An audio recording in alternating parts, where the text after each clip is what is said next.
আপনারা দেখছেন হবিগঞ্জ মিডিয়া, সুন্নিয়তের একটি বিশ্বস্ত প্রতিষ্ঠান। ওয়ানাউযু বিল্লাহি মিন শুরুরি আনফুসিনা ওয়া মিন সাইয়্যাতি আমালিনা। মান ইয়াহদিহিল্লাহু ফালা মুদিল্লা লাহু ওয়া মান ইউদ্লিলহু ফালা হাদিয়া লাহু। ونشهد أن لا إله إلا الله الحي القيوم الذي لا تأخذه سنة ولا نوم الذي أرسله بالحق بشيرا ونذيرا وداعيا إلى الله بإذنه وسراجا منيرا. فقد قال الله تعالى في كلامه المجيد والفرقان الحميد: أعوذ بالله من الشيطان الرجيم. بسم الله الرحمن الرحيم. قد أفلح المؤمنون الذين هم في صلاتهم خاشعون. صدق الله مولانا العظيم وصدق رسوله النبي الحبيب الكريم. ونحن على ذلك من الشاهدين والشاكرين والحمد لله رب العالمين. إن الله وملائكته يصلون على النبي يا أيها الذين آمنوا صلوا عليه وسلموا تسليما. اللهم سيدنا مولانا محمد وعلى آل سيدنا मोहब्बत ज़बान खुले पढ़ुन अल्लाहुम्मा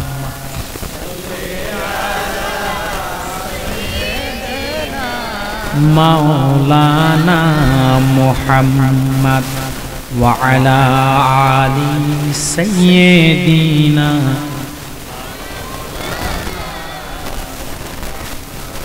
मदीना की हवा से जन्नती बो आती है,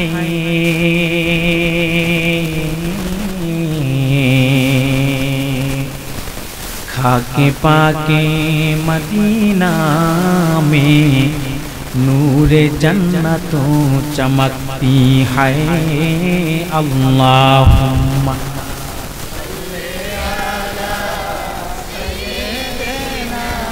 मौलाना मुहम्मद व अला आलि सय्यिदीना। बलगल उला बिकमालिही कशफत दुजा बिजमालिही हसनत जमीउ खिसालिही सल्लु अलैहि। বন্ধুরা, আসুন আমরা একটি মিনিট আল্লাহ জিকির করে আল্লাহর সাথে সম্পর্ক করে নেই, আর যাদের সামনে খালি জায়গা আছে নিজ দায়িত্ব একটু পূরণ করে নেই। পরে যারা আসবে তারা পিছনে বসবে, যারা উঠে গেছে তাদেরকে আমরা তো আর জোর করে আনতে পারবো না, ঠিক কিনা বলেন?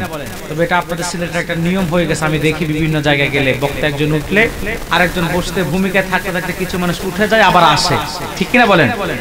তো যারা গেছেন, যদি আপনাদের হাজত পূর্ণ হয়ে যায়, পূরণ হয়ে যায়, তো একটু দ্রুত মাঠে চলে আসেন। সকলকে আমি অনুরোধ করব, খুব কম সময়ের জন্য, রাত অনেক বেশি হয়ে গেছে, প্রচুর ঠান্ডা এবং কুয়াশা পড়তেছে, আমি খুব বেশিক্ষণ লেট করব না। আপনারা সকলে রাস্তাঘাট, দোকানপাট, ঘরবাড়ির মধ্যে আড্ডা না দিয়ে 1 মিনিটের মধ্যে আল্লাহর কোরআনের ময়দানে এসে উপস্থিত হয়ে যান। আর মহাব্বতে সবাই সামনের জায়গাগুলো পূরণ করে নেন, কেউ খালি জায়গা রাখবেন না। আপনার সামনে খালি জায়গা রেখে শয়তানকে বসার সুযোগ করে দিবেন না, পরে সে বসে আপনাকে পরচিত করবে, ঠিক কিনা বলেন? সবাই বসে যান, সবাই কারো সামনে যেন খালি জায়গা না থাকে, সবাই সামনের দিকে গিয়ে এসে বসেন। আর মহাব্বতে জবানটা খুলুন, হৃদয়ের গভীর থেকে ভক্তি এবং শ্রদ্ধার সাথে আল্লাহ জিকির করুন। লা ইলাহা লা ইলাহা লা ইলাহা লা ইলাহা সুবহানাল্লাহ ওয়ালহামদুলিল্লাহ লা ইলাহা সুবহানাল্লাহ।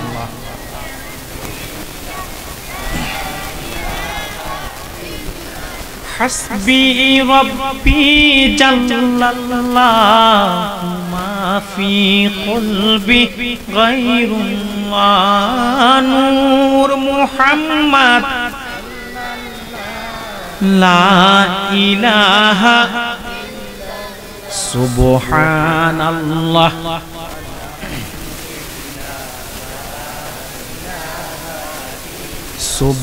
সুবহানাল্লাহ।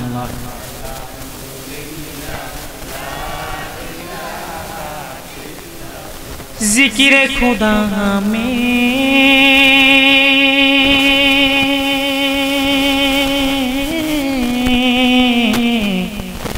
क्या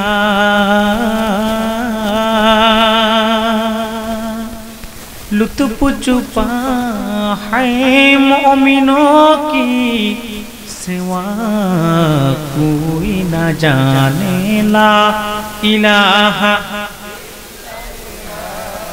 ला इलाहा सुबहानल्लाह।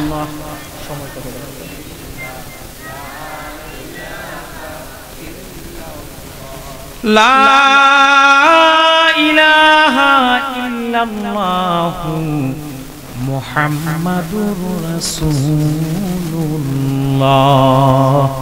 সাল্লাল্লাহু আলাইহি ওয়াসাল্লাম।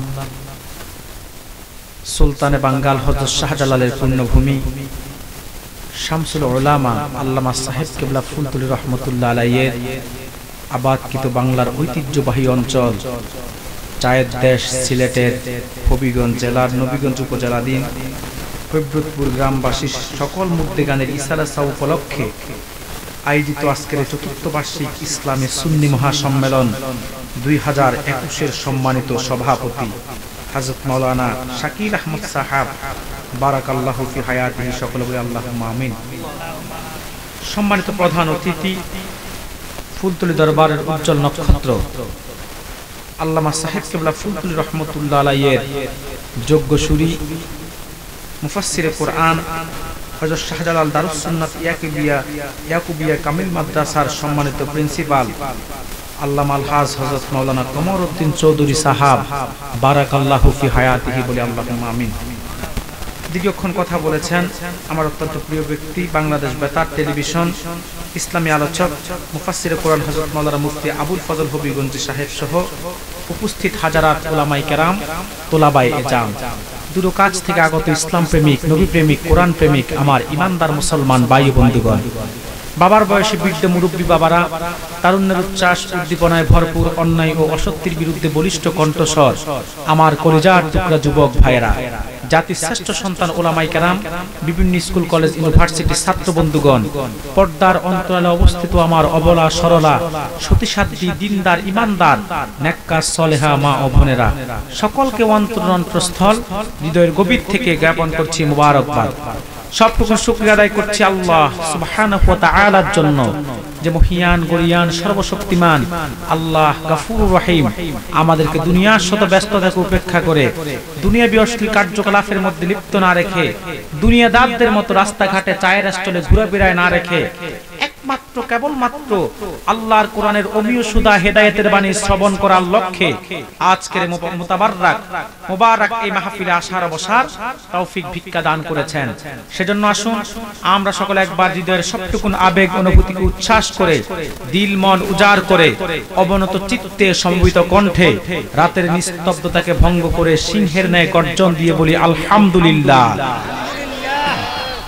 বেশুমার তার চাইতে অনেক অনেক অনেক বেশি দরুদ এবং সালাম প্রেরণ করছি আল্লাহর আখিরি নবী, নবিকুলের সম্রাট, মানবতার মহান শিক্ষক মুহাম্মদ আল আরাবী, নূর নবী হযরত মুহাম্মদ সাল্লাল্লাহু আলাইহি ওয়াসাল্লামের উপর।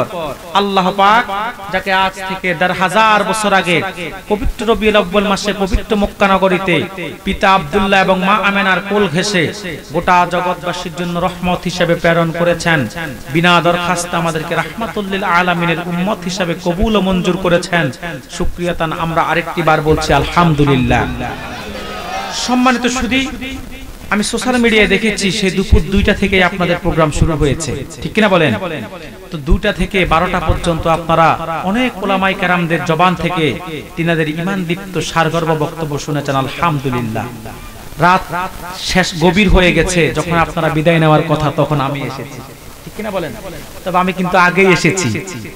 আমাদের আবুল ফজল হবিগঞ্জি সাহেব একটু লেটে বসেছেন, সেজন্য আমাকে একটু লেটে বসতে হয়েছে, ঠিক কিনা বলেন? প্রিয় সুধী, তবে মনে রাখবেন এতে আপনাদের লাভ হয়েছে, ক্ষতি হয় নাই। কারণ কোরআনের পক্ষে আজকে একটু 1টা ঘন্টা সময় বেশি দিতে পারতেছেন, ঠিক কিনা বলেন?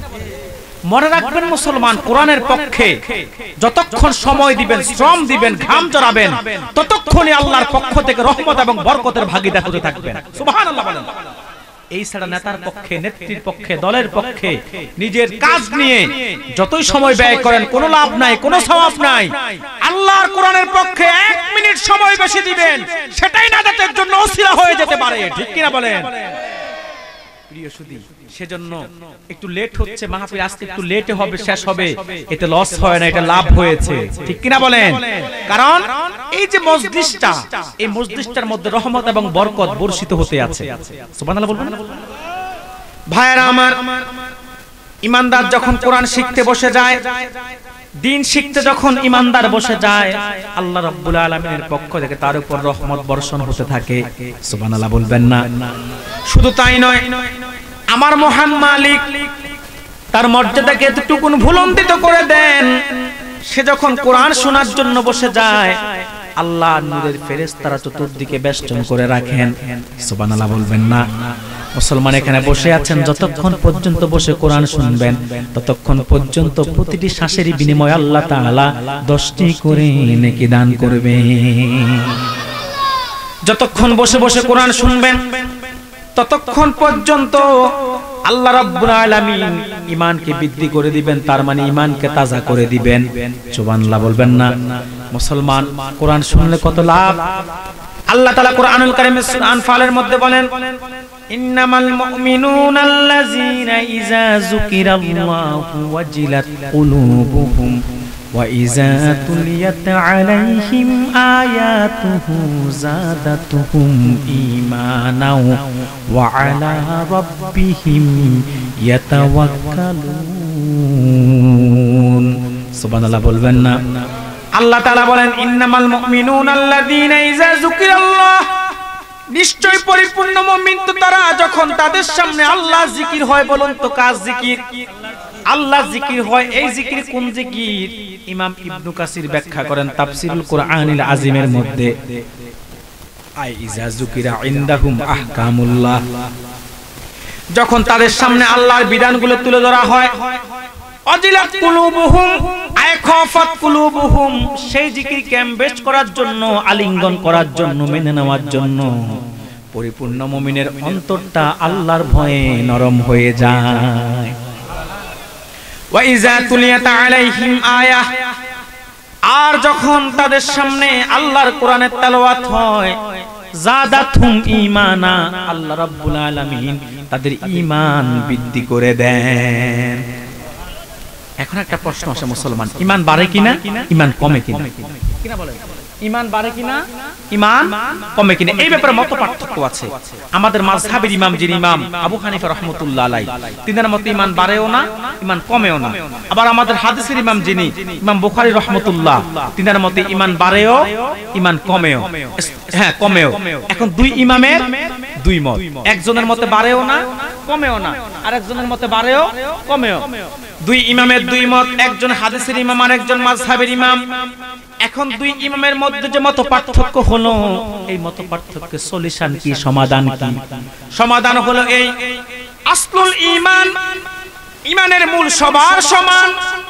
সুলতান বাঙ্গাল হযরত শাহজালালের যেমন ঈমান ছিল, আপনার আমারও তেমন ঈমান, কিন্তু নূরুল ঈমান, ঈমানের নূর কম বেশ আছে।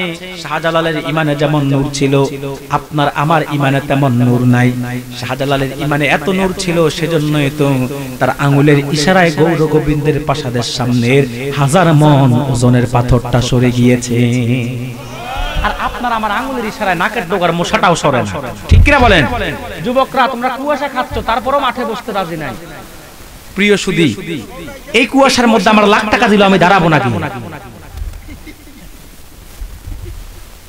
এমনিতে যে স্টেজে বসতে সামান্য একটু ঢুকতেছে, আমি এটা নিয়েও টেনশনে আছি, কারণ প্রতিদিন 2টা, কোনোদিন 3টা প্রোগ্রাম আমাকে করতে হয়। আলহামদুলিল্লাহ। আবার মনে করেন না হুজুরের মনে হয় টাকা পয়সা খুব বেশি দরকারের জন্য 2-3টা করে না। হারুন ভাই বসা আছে পাশে, আজ পর্যন্ত কন্ট্রাক্ট করে একটা মাহফিল আলহামদুলিল্লাহ আমি যাই নাই। আল্লাহর বান্দারা ইনসাফ করে যা দেয় তা নিয়ে চলে যায়। তো বলবেন 2-3টা প্রোগ্রাম করেন কেন? এক, আল্লাহর কোরআনের প্রচারের স্বার্থে, আর দ্বিতীয় আরেকটা বিষয় আপনারা জানেন, আমি বালাকোট আন্দোলনের সাথে জড়িত। সিলসিলার স্বার্থ, আমাকে সিলসিলার লোকদের কথা রাখতে গিয়ে আমাকে 2-3টি প্রোগ্রাম দৈনিক করতে হয়। আজকে আরেকটা প্রোগ্রাম করে আমি এখানে এসেছি। আপনাদের মৌলভীবাজার আমার প্রোগ্রাম ছিল, আজকে আরেকটা বাদে আসা, সেখান থেকে 2 ঘন্টা সময় দিয়ে এখানে এসেছি আলহামদুলিল্লাহ। তো এই জন্য বলি যে তোমরা দাঁড়াই আছো কুয়াশার মধ্যে, আমাকে লাখ টাকা দিল, আমি দাঁড়াবো না গিয়ে, কারণ এটারা আমি এত ভয় পাই, করোনার চাইতে বেশি ভয় পাই। প্রিয় সুধী, যে কথা বলছিলাম, শাহজালালের ঈমানে এমন নূর ছিল যে ওনার আঙ্গুলের ইশারায় গৌর গোবিন্দের প্রাসাদের সামনের 1000 মণ ওজনের পাথরটা সরে গিয়েছে। আর আপনার আমার আঙ্গুলের ইশারায় নাকের ডগার মশাটাও সরবে। ঠিক কিনা বলেন? তো কেন? শাহজালালের ঈমানে নূর ছিল, আমার আপনার ঈমানে অত নূর নাই। মুসলমান ঈমানের নূর বাড়ে আমলের দ্বারা, তার মধ্যে একটা হচ্ছে কোরআন শোনা, কোরআন পড়া। সুবহানাল্লাহ বলেন। আল্লাহ যে বলছে যাদাতুম ঈমানা, মুমিনদের ঈমান বৃদ্ধি পায় কোরআন শুনলে, কোরআন তেলাওয়াত করলে, তাদের সামনে কোরআন তেলাওয়াত হলে, তার মানে ঈমানের নূর বৃদ্ধি পায়। মনে রাখবেন মুসলমান, একমাত্র 30 পারা কোরআন, যেটা আল্লাহ শ্রেষ্ঠ কুদরত, রাসূলুল্লাহ সর্বশ্রেষ্ঠ মুজিজা, আল্লাহ এটার মধ্যে এমন হিকমত, এমন বরকত, এমন পাওয়ার কোরআনকে আল্লাহ দিয়ে দিয়েছেন। কোরআন শুধু নিজে সম্মানিত তা নয়, এই কোরআনকে যারা ভালোবাসে কোরআন তাদেরকেও সম্মানিত করে দেয়। একমাত্র 30 পারা কোরআন, যেটা নিজে সম্মানিত শুধু তা নয়, কোরআনকে যারা ভালোবাসে কোরআন তাদেরকেও সম্মানিত করে দেন। সুবহানাল্লাহ বলেন। মুসলমান ভাইয়েরা আমার, আল্লাহর কোরআন এত বরকত, আল্লাহ এই কোরআনকে দিয়ে দিয়েছেন, বরকত পূর্ণ করে দিয়েছেন। ইতিহাস সাক্ষী, যারা এই কোরআনকে আলিঙ্গন করে নিয়েছে, কোরআনের সংস্পর্শে এসে তার জীবনকে গঠন করেছে, আল্লাহ তাআলা ওই মানুষগুলাকে সোনার মানুষ হিসেবে তৈরি করে দিয়েছে। যেমন 1500 বছর আগে আরব ছিল, মুহাম্মদ সাল্লাল্লাহু আলাইহি ওয়াসাল্লামের আগমনের পূর্বে আরব ছিল জাহিলি যুগ। আর আরবের মানুষগুলা যখন মুহাম্মদ সাল্লাল্লাহু আলাইহি ওয়াসাল্লামের উপর ঈমান এনে কোরআনকে গ্রহণ করেছে, ওই জাহিলি যুগটাকে সোনালী যুগ করে ওই যুগের মানুষগুলাকে সোনার মানুষ আল্লাহ তৈরি করে দিয়েছেন। আর সেই যুগে তৈরি হয়েছে আবু বকর, ওমর, ওসমান, আলী, হামজা, বেলালের মতো সোনার মানুষ, শুধু এটা কোরআনের বদৌলতে। ঠিক কিনা বলেন?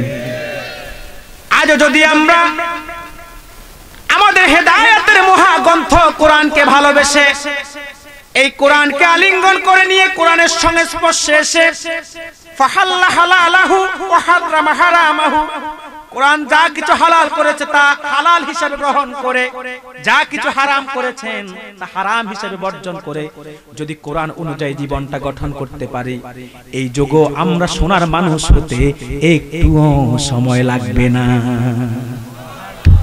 তাহলে এই কোরআন, এটাকে ভালোবাসতে লাভ, পড়লে লাভ, শুনলে লাভ।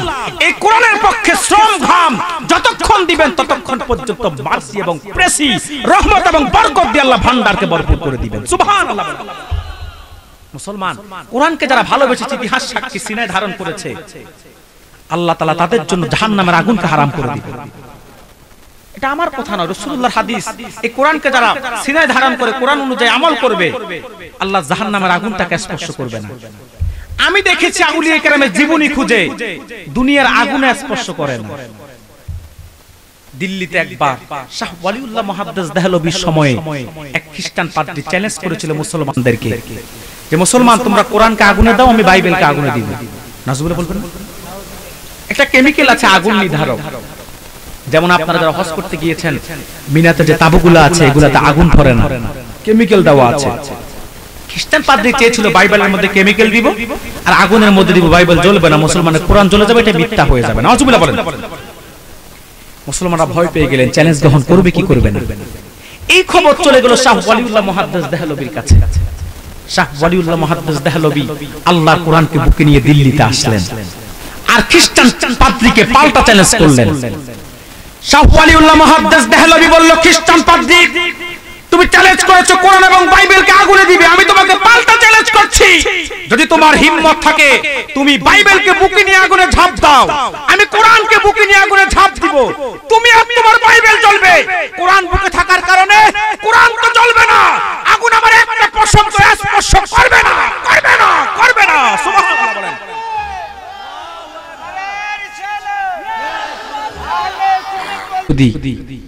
যে কথা বলছিলাম, জাতির শ্রেষ্ঠ সন্তান কারা? উলামায়ে কেরাম। তোমরা যারা আলেমদেরকে খেলার চ্যালেঞ্জ করো, তোমাদের খেলার দর কতটুকু সেটা তো আমাদের জানা আছে, ঠিক কিনা বলেন? বরং স্বাধীনতার পক্ষে, মানবতার পক্ষে, জাতির ক্রান্তিকালে যারা খেলেছে এবং বীজের মতো, তারা হচ্ছে আলেম সমাজ। যার প্রমাণ মানবতার ক্রান্তিকালে যখন রোহিঙ্গা সংকট বাংলাদেশে দেখা দিয়েছিল, বিবেকের তাড়নায় মানবতার তাগিদে তাদের পাশে সর্বপ্রথম দাঁড়িয়েছে আলেম সমাজ। আপনাদের সিলেটের সূর্য সন্তান, উজ্জ্বল নক্ষত্র সিলেটবাসী সেরাতাজ আল্লামা বড় সাহেবজাদা ফুলতলি, তিনি কোটি কোটি টাকা ত্রাণ তাদেরকে দিয়ে এসেছে, ঠিক কিনা বলেন? তোমরা যে কতটুকু খেলো সেটা তো করোনার সময় আমরা দেখেছি, ঠিক কিনা বলেন? করোনার সময় যখন তোমাদের মায়ের লাশগুলা, বাবার লাশগুলা 2 দিন পর্যন্ত ঘরের বারান্দায় পড়েছিল, 71 টিভিতে নাস্তিকরা বসে বলেছে লাশগুলাকে আগুন দিয়ে পুড়িয়ে দাও, তোমরা কাছে যাও নাই। আলেমরা বলেছে না, মুসলমান সর্বশ্রেষ্ঠ জাতি, তাদেরকে পোড়াতে দেওয়া হবে না, আমরাই দাফন করব। সুবহানাল্লাহ বলেন, ঠিক কিনা বলেন? জাতির ক্রান্তিকালে এই করোনার সময় আলেমরা লাশগুলো দাফন করেছে কি করে নাই? করেছে। এবং গরিবদের দুয়ারে দুয়ারে কোটি কোটি টাকা ত্রাণ আলেমরা দিয়ে এসেছে। আর তোমরা কি করেছো? মাননীয় প্রধানমন্ত্রী যখন ত্রাণ দিয়েছে গরিবদের জন্য, সেটা তোমরা খাটের নিচে ডালের খনি, তেলের খনি, আর ঘরের মধ্যে ডালের খনি আর চালের খনি বানিয়েছো, ঠিক কিনা বলেন? অতএব মানবতার পক্ষে, স্বাধীনতার পক্ষে জাতির ক্রান্তিকালে খেলে বিজয় হয়েছে আলেম সমাজ। তারাই জাতির শ্রেষ্ঠ সন্তান, তাদের সাথে খেলে বিজয় লাভ করতে পারে এমন কোন শক্তি পৃথিবীতে এখনো তৈরি হয় নাই, ঠিক কিনা বলেন? প্রিয় সুধী, সেজন্য বলছি, কোরআনকে যারা সিনায় ধারণ করে, কোরআনকে যারা ভালোবাসে, তাদের মর্যাদাকে আল্লাহ তাআলা বুলন্দিত করে দেন, তাদের সম্মানকে দুনিয়া আখিরাত আল্লাহ বাড়িয়ে দেন। সুবহানাল্লাহ বলেন। আসুন, যে কোরআন থেকে কথা বললে এত সওয়াব, যে কোরআন থেকে কথা শুনলে এত সওয়াব, আসুন আমরা সরাসরি, আর ভূমিকা না, আসুন আমরা কোরআন থেকে তাফসীর শুনবো খুব কম সময় ইনশাআল্লাহ। আমি আপনাদের কাছে জানতে চাই, আপনারা কি ওয়াজ শুনবেন না আওয়াজ শুনবেন? আমি জানি সিলেটের মানুষ খুব সচেতন, তবে আপনাদের এই হবিগঞ্জ অঞ্চলে রাগ করবেন না, কিছু জায়গা আছে ওয়াজের চেয়ে আওয়াজ বেশি চলে। বক্তার একটু সুর ভালো থাকলে আর জিকিরের মধ্যে একটু নাচানাচি করতে পারলে, লাফালাফি করতে পারলে, যে হ্যাঁ একটু তাল উঠছে, যেই বক্তা জিকিরের মধ্যে তাল উঠতে পারে তার একটু মার্কেটটা বেশি চলে। রাগ করবেন না, এটা আমার অভিজ্ঞতা থেকে আমি বলছি, কথাটা ঠিক না ঠিক? তো আমার ওই জিকিরের মধ্যে আমি দুনিয়ার ভণ্ডামি করে তাল তোলার মতো সেই অভিজ্ঞতা আমার নাই, সেটা আমি পারিও না, করিও না। এরপর ওয়াজের মধ্যে কোরআন হাদিস বাজ দিয়া আপনার লাইলি মজনুর কিচ্ছা আর বুজুর্গের গীত গাইয়া 2 ঘন্টা পার করা, ওটাও আমি পারি না। আমি চেষ্টা করি যতক্ষণ কথা বলি কোরআন হাদিস, ইসলামের ইতিহাস, মুহাদ্দিসদের বক্তব্য, মুফাসসিরদের ব্যাখ্যা এবং সমসাময়িক বিষয়ের আলোকে জাতির ইহজাগতিক কল্যাণ এবং পরজাগতিক মুক্তির লক্ষ্যে চরিত্র পরিবর্তনের জন্য কিছু কথা তুলে ধরতে। সেজন্য আমি জানতে চাই আপনারা কি ওয়াজ শুনবেন না আওয়াজ শুনবেন? যদি ওয়াজ শুনতে চান আমি 2টি জিনিস চাইবো, দিবেন? ভয় পাবেন না, টাকা পয়সা না, যা তোলার হবিগঞ্জি সব তুলে নিছে। দিবেন 2টি জিনিস, একটি হচ্ছে আপনাদের নির্বিচ্ছিন্ন মনোযোগ এবং ধৈর্য, পারবেন দিতে? আর দ্বিতীয় যে জিনিসটি চাই, আমার প্রতিটি কথার জবাব দিতে হবে সর্বোচ্চ কণ্ঠে। পারা যাবে তো ইনশাআল্লাহ? আসুন সরাসরি আমরা এখন আল্লাহর কোরআন থেকে কথা শুনবো ইনশাআল্লাহ। আমি আপনাদের সম্মুখে তেলাওয়াত করেছি পবিত্র কোরআনুল কারীমের 23তম সূরা, সূরাতুল মুমিনুনের প্রথম কয়েকটি আয়াত। এই কয়েকটি আয়াতকে আবর্তন করে মুসলিম বিশ্বের সুনির্ভরযোগ্য মুফাসসির, মুহাদ্দিস, মুহাক্কিকদের দৃষ্টিকোণ থেকে বর্তমান প্রেক্ষাপটের আলোকে খুব কম সময়ে কিছু কথা আলোকপাত করার চেষ্টা করব ইনশাআল্লাহ।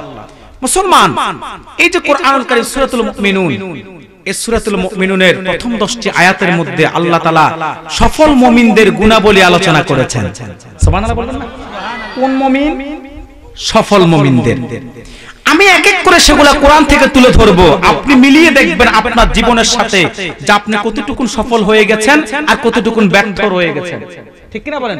কতটুকু সফল হয়েছেন আর কতটুকু ব্যর্থ রয়ে গেছেন। আমি কারো নাম ধরে বলতে হবে না, নিজেরটা নিজে মিলিয়ে দিবেন, আপনি মিলিয়ে দেখবেন আপনার চরিত্রের সাথে মিলিয়ে। ঠিক কি না বলেন? আল্লাহ তাআলা সূরাতুল মুমিনুনের মধ্যে প্রথম 10টি আয়াতে, বলুন তো কোন সূরা? সূরাতুল মুমিনুন। এই সূরাটা কোরআনুল কারীমের 23তম সূরা। এই সূরার মধ্যে আয়াত আছে 118টি, রুকু হচ্ছে 6টি। সূরাটি নাজিল হয়েছে হিজরতের পূর্বে, সেজন্য সূরাটিকে বলা হয় মাক্কি সূরা। আমি আবার রিপিট করছি, আপনারা বলতে হবে সূরাটির নাম কি? সূরাটির নাম কি? সূরাতুল মুমিনুন। এই সূরার মধ্যে আয়াত আছে কতটি? 118টি, রুকু 6টি। সূরাটি নাজিল হয়েছে কি মক্কা না মদিনায়? মক্কায়। এটা কততম?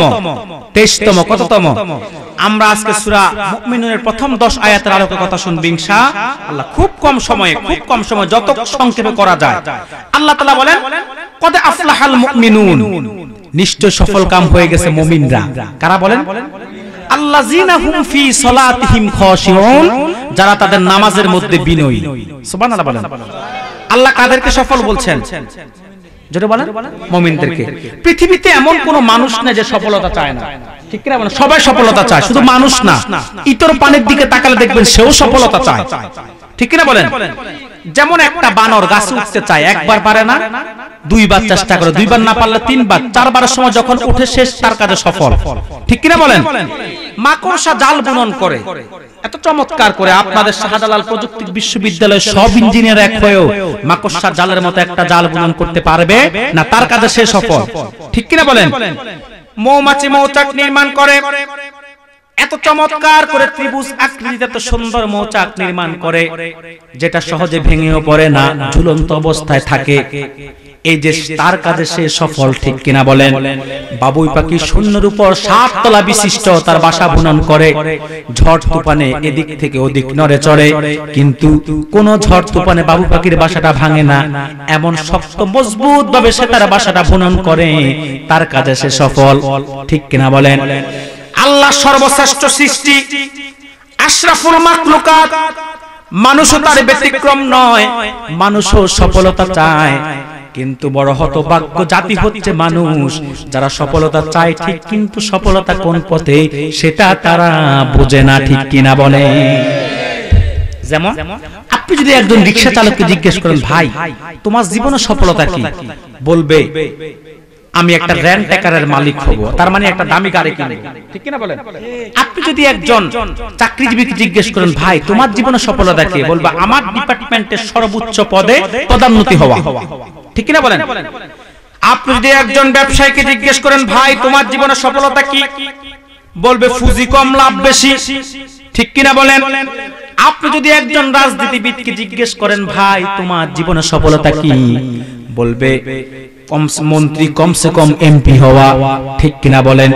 তার মানে আঙ্গুল ফুলে কলা গাছ, এখন আর আঙ্গুল ফুলে কলা গাছ হয় না, এখন যারা বড় বড় চেয়ার পায় তারা আঙ্গুল ফুলে বট গাছ হয়। আগে বলতো যে আঙ্গুল ফুলে কলা গাছ, আমি দেখি এখন যারা চেয়ার গুলা পায় এরা আঙ্গুল ফুলে কলা গাছ হয় না, এখন বট গাছ হয়।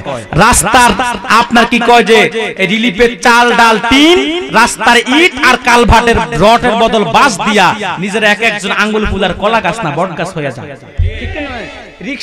রিকশাওয়ালার ছেলে এখন কোটিপতি প্যারাডো গাড়িতে চলে, ঠিক কিনা বলেন? তো এটা কি কলা গাছ না বট গাছ? এটা বট গাছ হয়েছে, ঠিক কিনা বলেন? ভাইরা আমার, একজন রাজনীতিবিদকে যদি প্রশ্ন করা হয় ভাই তোমার জীবনের সফলতা কি, বলবে মন্ত্রী কমসে কম এমপি হওয়া। মুসলমান মানুষ সফলতা খোঁজে দলীয় পদের মধ্যে, ব্যবসার মধ্যে, চাকরির মধ্যে, টাকা পয়সার মধ্যে, ধান্দাবাজির মধ্যে। মুসলমান আপনি যদি একটা মানুষ মনে করে যে ভালো খায় সেই সফল, যে ভালো পড়ে সেই সফল, কিন্তু না না, মানুষ সফলতা দুনিয়ার মধ্যে চায়, আল্লাহর দৃষ্টিতে সফলতা দুনিয়ায় নয়। সেজন্যই তো মানুষ সফল ব্যক্তি কাদেরকে মনে করে।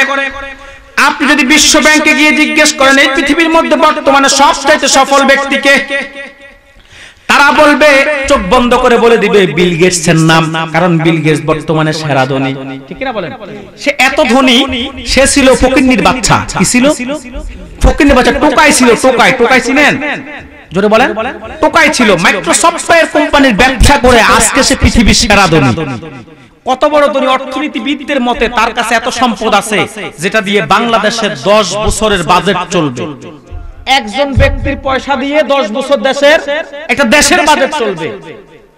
অর্থনীতিবিদ এবং বিশ্ব ব্যাংকের কাছে সে হলো সফল। আমার কাছে যদি জিজ্ঞেস করেন তার মর্যাদা কতটুকু, আমি বলবো হবিবপুরের কুত্তার দাম আরো ভালো আছে, ঠিক কিনা বলেন? ভাইরা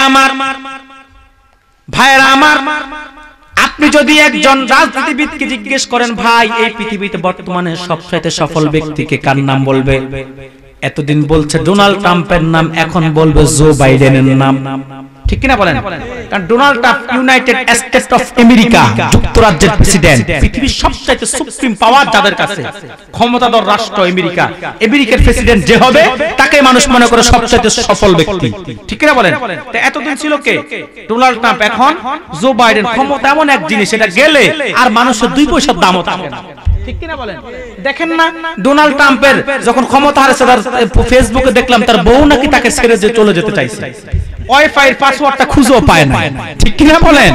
এই হচ্ছে ক্ষমতা হারার দাম। এইজন্য আমি বলে থাকি যারাই ক্ষমতায় আসে 5 বছর তাদের পিছনে পুলিশ দৌড়ায়, ক্ষমতা হারালে পুলিশের পিছনে তারা দৌড়ায়, ঠিক কিনা বলেন? যখন ক্ষমতায় থাকে 5 বছর তাদের পিছনে, 10 বছর 15 বছর যত বছরই হোক পুলিশ তাদের পিছনে দৌড়ায়, ক্ষমতা শেষ পুলিশের পিছনে তারা দৌড়ায়। এই হচ্ছে সাময়িক সফলতা, ঠিক কিনা বলেন? মনে রাখবেন ভাইরা আমার, এগুলো একটার মধ্যে সফলতা নাই। এগুলোর মধ্যে যা সফলতা আপনারা দেখেন এগুলো হলো জাগতিক সফলতা, দুনিয়াবী সফলতা সাময়িক, চিরজীবীও নয়। দুনিয়ার মধ্যে সফলতাগুলা চিরজীবী হয় না, এগুলা হয় সাময়িক সফলতা। প্রকৃতপক্ষে সফলকে আল্লাহ তাআলা কোরআনুল কারীমের মধ্যে বলেন, সূরা মুমিনুনে আল্লাহ তাআলা বলেন কদ আফলাহাল মুমিনুন, সফল কাম হয়ে গেছে মুমিনরা। কারা বলেন? মুমিনরা। মুসলমান অবাক হয়ে যাবেন, কোরআনুল কারীমের জায়গায় জায়গায় যেখানে আল্লাহ সফলতার কথা বলছেন সেখানে মুমিনের কথা বলছেন, ঈমানের কথা বলছেন। আল্লাহ বলেন না ব্যবসায়ী, চাকরিজীবী, ধান্দাবাজ যে আছে তারা না, আল্লাহ বলেন কে? যার ঈমান আছে। কি আছে? ভাইয়ারা আমার, সেজন্যই তো কোরআনের দিকে তাকালে দেখবেন আল্লাহ তাআলা বলেন ইন্নাল্লাযীনা আমানু ওয়া আমিলুস সলিহাতি লাহুম জান্নাতুন তাজরি মিন তাহতিহাল আনহার যালিকাল ফাওজুল কাবীর। আল্লাহ তাআলা বলেন নিশ্চয় যারা ঈমান আনলো এবং নেক আমল করলো তাদের জন্য তাদের রবের পক্ষ থেকে রয়েছে জান্নাত। কোন জান্নাত? যেই জান্নাতের নিচ দিয়ে স্বচ্ছ পানির ফোয়ারা প্রবাহমান। ঈমান আনার দ্বারা, নেক আমলের দ্বারা জান্নাতের মালিক হওয়াই হচ্ছে সবচাইতে বড় সফলতা। বলেন সুবহানাল্লাহ। সফলতার দৃষ্টান্ত দিকে আল্লাহ তাআলা কোরআনুল কারীমের অন্যত্র বলেন কদ আফলাহা মান তাযাক্কা, আয় কদ আফলাহা মান তাহারা কলবাহু মিনাশ শিরকি ওয়াল কুফরি ওয়াদ দানাস। আল্লাহ তাআলা বলেন সফল তো সে যে তার আত্মাকে ফুত পবিত্র করলো শিরক থেকে কুফর থেকে, তার মানে ঈমান আনলো। সুবহানাল্লাহ বলবেন না?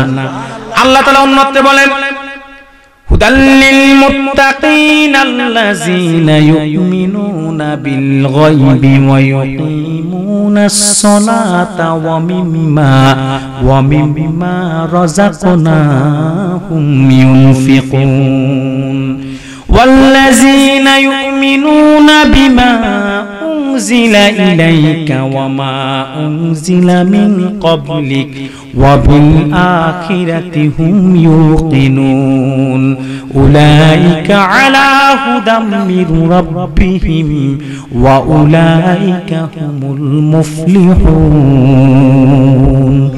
সুবহানাল্লাহ বলবেন না? আল্লাহ তাআলা বলেন এই কোরআন মুত্তাকিদের জন্য পথ প্রদর্শক তারা কারা? আল্লাযীনা ইউমিনুনা বিল গায়ব, যারা বিশ্বাস স্থাপন করেছে গায়েবের প্রতি, তার মানে ঈমান আনলো। ওয়া ইউকিমুনাস সালাত, নামাজ কায়েম করলো। ওয়া মিম্মা রাযাকনাহুম ইউনফিকুন, আল্লাহর দেওয়া সম্পদ থেকে আল্লাহর রাস্তায় ব্যয় করলো। ওয়াল্লাযীনা ইউমিনুনা বিমা উনজিলা ইলাইকা ওয়া মা উনজিলা মিন ক্বাবলিক, মুহাম্মদ সাল্লাল্লাহু আলাইহি ওয়াসাল্লাম আপনার উপর অবতীর্ণ 30 পারা কোরআনকে বিশ্বাস করলো। আপনার পূর্ববর্তী নবীগণের উপর আল্লাহর পক্ষ থেকে যে আসমানে কিতাব নাজিল হয়েছে, কোন এক যুগে সেগুলো আল্লাহর পক্ষ থেকে নাজিলকৃত আসমানে কিতাব ছিল, সেই বিশ্বাস তারা করলো। অবিল আখিরাতি হুম ইউকিনুন, আখিরাতের প্রতি দৃঢ় বিশ্বাস করলো। উলাইকা আলা হুদাম মির রাব্বিহিম ওয়া উলাইকা হুমুল মুফলিহুন, প্রকৃতপক্ষে তারাই তাদের রবের পক্ষ থেকে হেদায়েত প্রাপ্ত, আর তারাই হলো সফল কাম। বলেন সুবহানাল্লাহ। ভাইরা আমার, কোরআনুল কারীমের এতগুলো আয়াত থেকে আমরা দেখলাম আল্লাহ তাআলা কোরআনুল কারীমে জায়গায় জায়গায় যেখানে সফলতার কথা বলেছেন, সেখানেই বলেছেন প্রথমে ঈমানের কথা। কিসের কথা? জোরে বলেন কিসের কথা? ঈমানের কথা। সূরা মুমিনুনও তার ব্যতিক্রম নয়। সূরা মুমিনুনও আল্লাহ তাআলা প্রথমেই বলেছেন ঈমানের কথা, মুমিনদের সফলতার কথা। আল্লাহ তাআলা বলেন কদ আফলাহাল মুমিনুন, নিশ্চয় সফল কাম হয়ে গেছে মুমিনরা। সুবহানাল্লাহ বলবেন না? এখানে একটা প্রশ্ন আসে, আল্লাহ বলেন না সফল কাম হবে মুমিনরা, আল্লাহ বলছেন সফল কাম হয়ে গেছে মুমিনরা। সুবহানাল্লাহ বলবেন না? আল্লাহ কি হবে বলছে না হয়ে গেছে বলছেন? আবার বলেন আল্লাহ কি বলেছেন মুমিনরা সফল হবে না হয়ে গেছে? এখন একটা প্রশ্ন হলো, আল্লাহ কেন হয়ে গেছে বললেন? আল্লাহ তো বলার দরকার ছিল সফল হবে, কিন্তু আল্লাহ হয়ে গেছে কেন বললেন? মুসলমান এটা ব্যাখ্যা দিচ্ছে আমি খুব সহজ ভাষায় যেন বুঝতে সুবিধা হয়। যেমন আপনাদের এই যে নবীগঞ্জ উপজেলা কাছে তো নবীগঞ্জ, এখান থেকে বাস ছাড়ে না ঢাকার উদ্দেশ্যে, বা আপনাদের হবিগঞ্জ এক্সপ্রেস যেটা বিরতিহীন সিলেট যায়, ওরা এখান থেকে যখন যাত্রী তোলে কি বলে? সিলেট সিলেট সিলেট। আছে কই? নবীগঞ্জ। বলে কি? সিলেট। গাড়ি কই? নবীগঞ্জ। বলে ডাকে কি বলে? সিলেট বলে। বাড়িতে মা বোনরা যখন চাল রান্না করে, ভাত রান্না করে, আপনি যদি জিজ্ঞেস করেন সে চালটা বসাইছে, আপনি জিজ্ঞেস করেন কি করতেছে কুদ্দুসের মা, কি বলবে? চাল রান্না করি না ভাত রান্না করি? জোরে বলেন। রান্না করতেছে কি? জোরে বলেন। রান্না করতেছে কি? বলে কি? রান্না করতেছে চাউল, বলে কি? তার মানে হলো এই, যদি ঠিকভাবে আগুন চলে 10 মিনিট পরে চাউলটা ভাত হবে, এই যে একটা বিশ্বাস, ঠিক কিনা বলেন? আবার এই বাসটা যদি কোনো ঝামেলা অ্যাক্সিডেন্ট না হয় তাহলে এটা সিলেট পৌঁছাবে, ঠিক কিনা বলেন? এজন্য বাস আসতে সিলেট আসে হবিগঞ্জ, বলে আপনার গন্তব্যস্থান সিলেটের কথা, রান্না করে চাউল বলে ভাত রান্না করছে, কারণ এটা ভাত হবে। আল্লাহ এখানে বলেছে মুমিনরা সফল কাম হয়ে যাবে। তার মানে হলো এই, যদি মাঝখানে শয়তানের প্ররোচনায় আব্দুল লতিফ সিদ্দিকীর মতো যদি শিরক কিংবা কুফর না করে, তাহলে একদিন না একদিন তারা আল্লাহর জান্নাতে যাবে। ঈমানের দৌলত থাকার কারণে মুমিনরা জান্নাতে যাবে।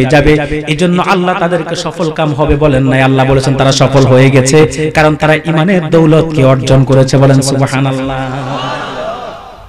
ভাইরা আমার, সফলতা একমাত্র হলো ঈমানের পথে। সেজন্য আপনাদেরকে অনুরোধ করে যাই, ভাই জীবনে যাই কিছুই করেন না কেন, ঈমান নামক দৌলতটাকে কোনোদিনও নষ্ট করবেন না। রাজি আছেন তো ইনশাআল্লাহ? ব্যবসা করেন, চাকরি করেন, বাকরি করেন, দান্দাবাজি করেন, রাজনীতি করেন, যাই করেন না কেন এমন কোন কথা বলবেন না, কাজ করবেন না, ঈমানটা নষ্ট হয়ে যায়। আজকে আমরা এমন কাজ করছি আমাদের ঈমান শেষ হয়ে যাচ্ছে। আজকে আমরা ঈমানের উপর দুনিয়াকে প্রাধান্য দিচ্ছি, চেয়ারকে প্রাধান্য দিচ্ছি, ব্যবসাকে প্রাধান্য দিচ্ছি, চাকরিকে প্রাধান্য দিচ্ছি।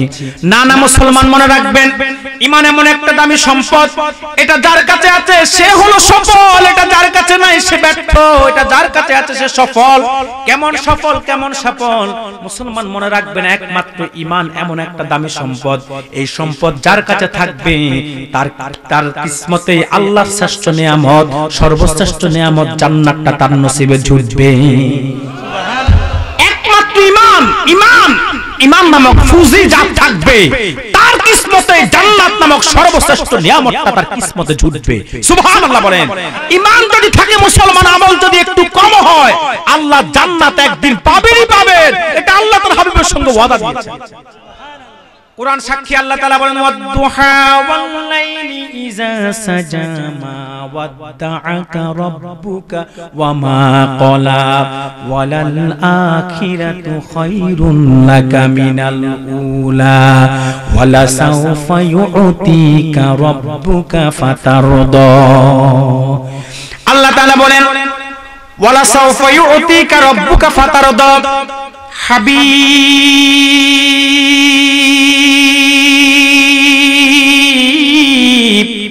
মুহাম্মদ সাল্লাল্লাহু আলাইহি সাল্লাম, হাসর ময়দানে আপনার রব আপনাকে এত বেশি দিবেন যে আপনি রাজি হয়ে যাবেন।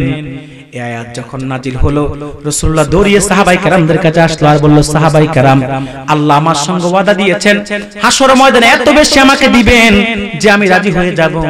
সাহাবায়ে কেরাম, তোমরা সাক্ষী থাকো, আমার একজন উম্মত যতক্ষণ পর্যন্ত জাহান্নামে থাকবে আমি রাসূল আল্লাহর উপর রাজি হব না। হাদিস সাক্ষী, বুখারীর হাদিস। হাসর ময়দানে আল্লাহ তাআলা জান্নাতীরা জান্নাতে চলে যাবে বিচার নিকাশের পরে, জাহান্নামীরা জাহান্নামে চলে যাবে। আল্লাহ তাআলা তার হাবিবকে ডাক দিয়ে বলবে, হাবিব আপনি এবার রাজি তো? রাসূলুল্লাহ বলবেন না। বলবে কেন? আপনার সব কথাই তো শুনেছি, 10 প্রকার শাফাআতের ক্ষমতা আজকে আপনাকে দিয়েছি, আপনার সব সুপারিশ আজকে গ্রহণ করেছি, হুজুর কেন রাজি নয়? আল্লাহ রাসূল বলবে, মালিক আমার এখনো বহু উম্মত আমলনামার ত্রুটির কারণে জাহান্নামে জ্বলতেছে, তারা যতক্ষণ পর্যন্ত জাহান্নাম থেকে জান্নাতে প্রবেশ না করবে ততক্ষণ পর্যন্ত আমি রাসূল রাজি হব না। আল্লাহ তাআলা জাহান্নামের দারোয়ান মালিককে ডাক দিয়ে বলে, মালিক জাহান্নামের দরজা খুলে দাও, আমার হাবিব কাজকে আমি শাফাআতে কুবরা সবচাইতে বড় সুপারিশের ক্ষমতা দান করেছি। আমার হাবিব যাকে ইচ্ছা তাকে সুপারিশ করে আজকে জাহান্নাম থেকে জান্নাতে নিবেন। আমি আমার হাবিবের সব সুপারিশ গ্রহণ করেছি, এটাও বাদ রাখবো না। আজকে আমার হাবিব যাকে ইচ্ছা তাকে সুপারিশ করে জাহান্নাম থেকে জান্নাত নেওয়ার ক্ষমতা আমার হাবিবকে আমি দিয়ে দিলাম। হাদিস সাক্ষী, রাসূলুল্লাহ জাহান্নামের কিনারে যাবেন, দেখবেন রাসূলুল্লাহর উম্মতের কারো হাঁটু পর্যন্ত জ্বলেছে, কারো কোমর পর্যন্ত জ্বলেছে, কারো বুক পর্যন্ত জ্বলেছে, কারো গলা পর্যন্ত জ্বলেছে। আল্লাহর পবিত্র সত্তার কসম, কোরআন হাতে নিয়ে বলছি মুসলমান, রাসূলুল্লাহর একজন ঈমানদার উম্মতের চেহারার মধ্যে জাহান্নামের আগুন স্পর্শ করবে না, জাহান্নামের আগুন স্পর্শ করবে না। রাসূলুল্লাহর ঈমানদার উম্মতের গোটা শরীর আর গুনার কারণে জ্বলবে জাহান্নামের আগুনে, কিন্তু চেহারার মধ্যে ঈমানের নূর চমকাতে থাকবে। রাসূলুল্লাহ দেখেই চিনবেন এটা আমার উম্মত, হুজুর তাদেরকে জাহান্নাম থেকে তুলবেন আর নাহারুল হায়াতের মধ্যে গোসল দিবেন, লোকটা যুবক হয়ে যাবে আর আল্লাহ রাসূল তাকে তার চূড়ান্ত ডেস্টিনেশন জান্নাতের মধ্যে পাঠিয়ে দিবে।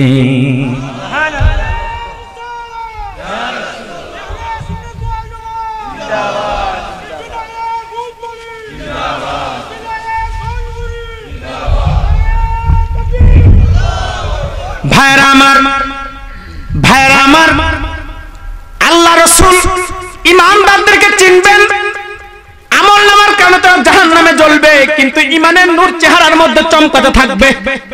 এজন্য বলি মুসলমান, যাই করেন না কেন, যদি শয়তানের প্ররোচনায় যদি কখনো গুনাহ করেও পেলেন তওবা করে নেবেন, কিন্তু এমন কোন কাজ করবেন না, কথা বলবেন না যার কারণে আপনার দামি সম্পদ ঈমান নামক দৌলতটা নষ্ট হয়ে যায়।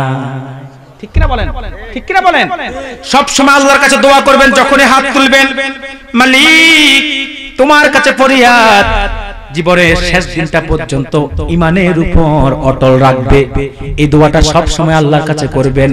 ঈমানের পথে অবিচল থেকে আমার মরণ যেন হয়, ঈমানের পথে অবিচল থেকে আমার মরণ যেন হয়। তোমারই কাছে মিনতি আমার, তোমারই কাছে মিনতি আমার, মহামহিম দয়াময় ঈমানের পথে অবিচল থেকে আমার মরণ যেন হয়। রাজি আছেন তো ইনশাআল্লাহ? সব ত্যাগ করলো, ঈমান ত্যাগ করবে না, রাজি আছেন তো ইনশাআল্লাহ? কারণ ঈমান যার আছে সে কি সফল, সে কি সফল। আল্লাহ তাআলা বলেন কদ আফলাহাল মুমিনুন, নিশ্চয় সফল কাম হয়ে গেছে মুমিনরা কারা। এরপর আল্লাহ তাআলা সেই সফল মুমিনদের 7টি গুণাবলী উল্লেখ করেছেন। এই 7টি গুণাবলী শুনতে রাজি আছেন তো? একটা 2 পা 1 ঘন্টা হয়ে গেছে, আমি টের পাই নাই। আর আধা ঘন্টা কারা কারা কষ্ট করবেন হাত তুলে আল্লাহকে দেখান। আলহামদুলিল্লাহ। আর আধা ঘন্টার মধ্যে আমি আপনাদেরকে বিদায় দিব ইনশাআল্লাহ। প্রিয় সুধী, এই সফল মুমিনদের 7টি গুণাবলী আল্লাহ তুলে ধরেছেন সূরা মুমিনের প্রথম 10 আয়াতে। প্রথম গুণাবলী কি?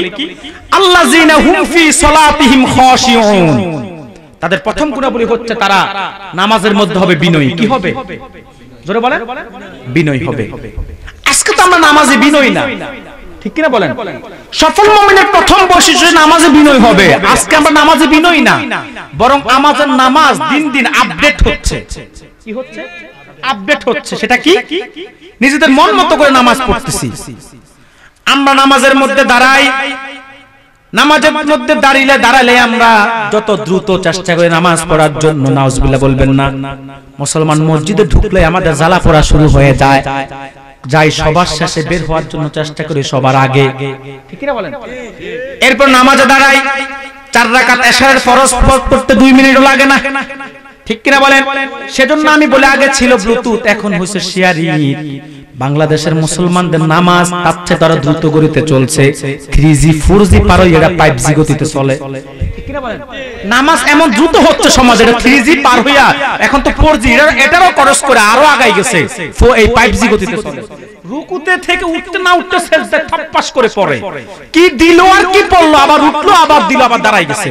আর ঠোঁট তো দুইটা মনে হয় যেন এমন ভাবে চলে, মনে হয় যেন মেশিন মোটর ফিট করে দিছে। কি পড়তেছে আল্লাহই ভালো জানে, ঠিক কি না বলেন? ভাইরা আমার, ভাইরা আমার, এটা সফল মুমিনের বৈশিষ্ট্য নয়। আবার অনেকে নামাজের মধ্যে দাঁড়ায়, মনটা নামাজের মধ্যে থাকে না, চোখগুলা সিজদার জায়গায় থাকে না, চোখ ঘুরে আসে না নাই, একবার ডানে তাকায়, একবার বামে তাকায়, একবার উপরে তাকায় গরির দিকে, ঠিক কিনা বলেন? মনে হয় যেন মসজিদের ভিতর তাকে কেউ সিসি ক্যামেরার দায়িত্ব দিয়েছে, ঠিক কিনা বলেন? আবার অনেকে মসজিদে নামাজের মধ্যে দাঁড়ায় আর দুনিয়া যত হিসাব নিকাশ আছে সব শুরু করে দেয়, আছে না নাই? আমার এক ভক্ত আজ থেকে 2-2.5 বছর আগে আমাকে বলে, হুজুর নামাজ যে কত বড় রহমত এটা আমি পাইছি। আমি বলি আমি এখনো ভালো করে বুঝতে পারি না, তুমি বুঝলা কিভাবে? হুজুর যা কিছু ভুলে যায়, এমনিতে মনে না হলো নামাজে দাঁড়ায় আমার মনে চলে আসে। আমি বলছি আল্লাহর গজব, এটা তোর জন্য রহমত না, তুই তো নামাজই হয় না, ঠিক কি না বলেন? আজকে আমরা নামাজে দাঁড়ায় দুনিয়ার হিসাব নিকাশ শুরু করে দেই, আছে না নাই? নামাজের মধ্যে দাঁড়ায় ব্যবসার কথা চিন্তা করে, চাকরির কথা চিন্তা করে, বাড়ির কথা চিন্তা করে, বিভিন্ন হিসাব নিকাশ চিন্তাধারা আছে না নাই? এজন্য আমি বলে থাকি এখন আর ইমানদারের নামাজ নাই, এখন নামাজ হয়ে গেছে দোকানদারের নামাজ, ঠিক কি না বলেন? আপনার নোয়াখালীতে এক মুদি দোকানদার, প্রতিদিন মসজিদের পাশে তার দোকান ছিল, তো প্রতিদিন ফজর আজান দিলে নামাজ পড়ে দোকান খুলতো, এশার আজান দিলে দোকান বন্ধ করে নামাজ পড়ে বাড়িতে চলে যেত। একদিন মসজিদের মধ্যে হট্টগোল শুরু হলো, সালাম ফিরানোর পরে মুসলিমদের মধ্যে 2 ভাগ হয়ে গেল। কেউ বলল নামাজ 3 রাকাত হয়েছে ফরজ, কেউ বলছে 4 রাকাত হয়েছে। ওই দোকানদার দাঁড়াইছে, দাঁড়াই বলে 100% শিওর আজকে নামাজ 3 রাকাত হয়েছে। কত পার্সেন্ট? আচ্ছা বলেন, কেউ যদি 100% বলে দেয় সন্দেহ করার সুযোগ আছে? তো তো বলে এত বড় শিওর তুমি হলা কিভাবে? বলে দেখেন প্রতিদিন আপনাদের মসজিদের পাশে তো আমার দোকান, ফজর নামাজ পড়ে দোকানটা খুলি, এশার নামাজ পড়ে দোকানটা বন্ধ করে আমি বাড়িতে চলে যাই। ইমাম সাহেবের সাথে দাঁড়াই, তাকবীরে তাহরিম আল্লাহু আকবার বাদি, নামাজের নিয়ত বাদে আমার সারা দিন কত টাকা আয় হলো, কত টাকা ব্যয় হলো, কত টাকা বকেয়া আছে, কত টাকা লাভ হলো, আমি হিসাব শুরু করে দেই। ইমাম সাহেব সালাম ফিরে, আমার হিসাব পুঙ্খানে মিলে যায়। আজকে আমার হিসাব মিলে নাই, তার মানে নামাজ 3 রাকাত হয়েছে 4 রাকাত। ঠিক কিনা বলেন? এটা কি ইমানদারের নামাজ না দোকানদারের নামাজ? না না, মুসলমান একটা সফল মুমিনের বৈশিষ্ট্য নয়। মুমিনের কাছে সবচাইতে শান্তির জায়গা হবে মসজিদ, যেটাতে ঢুকলে তার হৃদয় প্রশান্তিতে ভরে যাবে, যেটাতে ঢুকলে তার আত্মা তৃপ্তি পাবে, আর তার বুকটা কলিজাটা আল্লাহ তাআলা রহমতের বৃষ্টি দিয়ে শীতল করে দিবে। আর মুনাফিক যে তার চটপট শুরু হবে, ঠিক কিনা বলেন? যেমন মাছের জায়গা পানিতে, ডাঙ্গায় তুললে এটা লাফা, ঠিক কিনা বলেন? মুমিনের জায়গা মসজিদে, সেখানে মুনাফিক ঢুকলে এটা লাফালাফি শুরু হয়, ঠিক কিনা বলেন? আর মুমিন যখন মসজিদে ঢুকবে তার হৃদয়ে সে প্রশান্তি পাবে, কারণ রহমতের বৃষ্টি দিয়ে আল্লাহ তার কলিজাকে শীতল করে দিবেন, ঠিক কিনা বলেন? আর যারা মুনাফিক মানুষকে দেখানোর জন্য মসজিদে গেছে, ওরা যখন মসজিদে ঢুকবে তার ওই যে ডাঙ্গার পা এই মাছ যেরকম উপরে উঠলে ছটপট করে, ওরা এরকম ছটপট শুরু হয়ে যায়। ইমাম সাহেব আজকে আলোচনা একটু লম্বা করলো কেন? ঠিক কিনা বলেন? ইমামকে চোখরাঙানি আছে না নাই? আমি বলে থাকি বাংলাদেশের একটা দারোয়ানের চাইতো ইমামকে বেশি অমর্যাদা দেওয়া হয়, ঠিক কিনা বলেন? মুসলমান, তোমরা তোমাদের সর্বশ্রেষ্ঠ নেতাকে মূল্যায়ন করতে পারো না, তোমাদের চাইতে দুর্ভাগ্য আর কারো হতে পারে না। মুসলমানদের সামাজিক নেতা হচ্ছে মসজিদের ইমাম, ঠিক কিনা বলেন? কিন্তু আজকে সেই নেতাকে আজকে আমরা অবমূল্যায়ন করি, তাকেই চোখ রাঙাই, ঠিক কিনা বলেন? দেখেন না মসজিদে যায়, লাইট একটা নষ্ট হলে ইমামকে চোখ রাঙানি। ইমাম সাহেব আপনি কি করেন সারা দিন? লাইট নষ্ট হচ্ছে আপনি জানেন না? পাখা কম করে বাতাস হচ্ছে, রেগুলেটর থেকে মনে কমায় রাখছি, ইমাম সাহেব আপনি এটা বাড়ালেন না কেন? 15 মিনিট আগে মসজিদে এসে কি করছেন? ঠিক কিনা বলেন?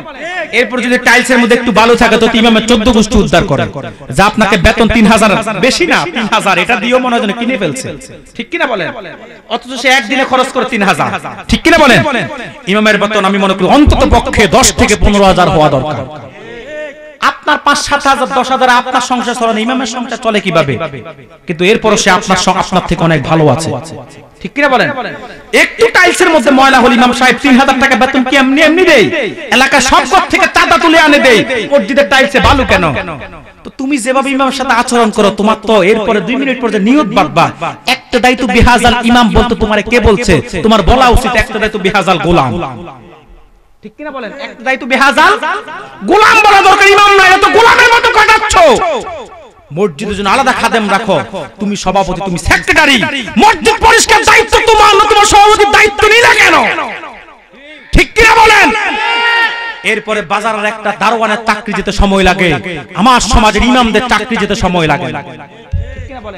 ইমাম সাহেব জুমার নামাজে একটু হক কথা সঠিকভাবে যা আছে তা 5 না কাইটা সঠিকভাবে বললেই বলে গাড়ি কোটটা গোল, আপনার বাড়িতে আপনি চলে যান, আউসকান্দির টিকিট অগ্রিম কাটা আছে, ঠিক কিনা বলেন? এটার জন্য যাও দোষ কাজ জানেন আপনাদের, আপনারা সঠিক ফর্মুলা সমাজের মধ্যে চালু করতে পারেন না। যদি ইমামদেরকে সঠিক মর্যাদা দিতে চান, আজ থেকে আমি মুসল্লি যারা আছেন আপনাদেরকে দায়িত্ব দিয়ে যাব। আমার কথায় কেউ রাগ করে আর দাওয়াত দেওয়ার দরকার নাই, আসবো না দরকার নাই, তবে হক কথা বলে যাই। আজকে আমি আপনাদেরকে দায়িত্ব দিয়ে যাচ্ছি, আজ থেকে সিদ্ধান্ত গ্রহণ করুন সামাজিকভাবে, সভাপতি সেক্রেটারি ক্যাশিয়ার ইচ্ছা করলে ইমামের চাকরি দিতেও পারবে না, নিতেও পারবে না। ইমামের চাকরি দিতে এবং নিতে হলে মুসল্লিদের সমর্থন লাগবে, ঠিক কিনা বলেন? যেদিন থেকে মুসল্লিদের সমর্থন ইমামদের চাকরি দেওয়া হবে না হবে, সেদিন থেকে ইমামরা মিম্বরে বসে হক কথাগুলো জাতির সামনে স্পষ্ট করে বলবে।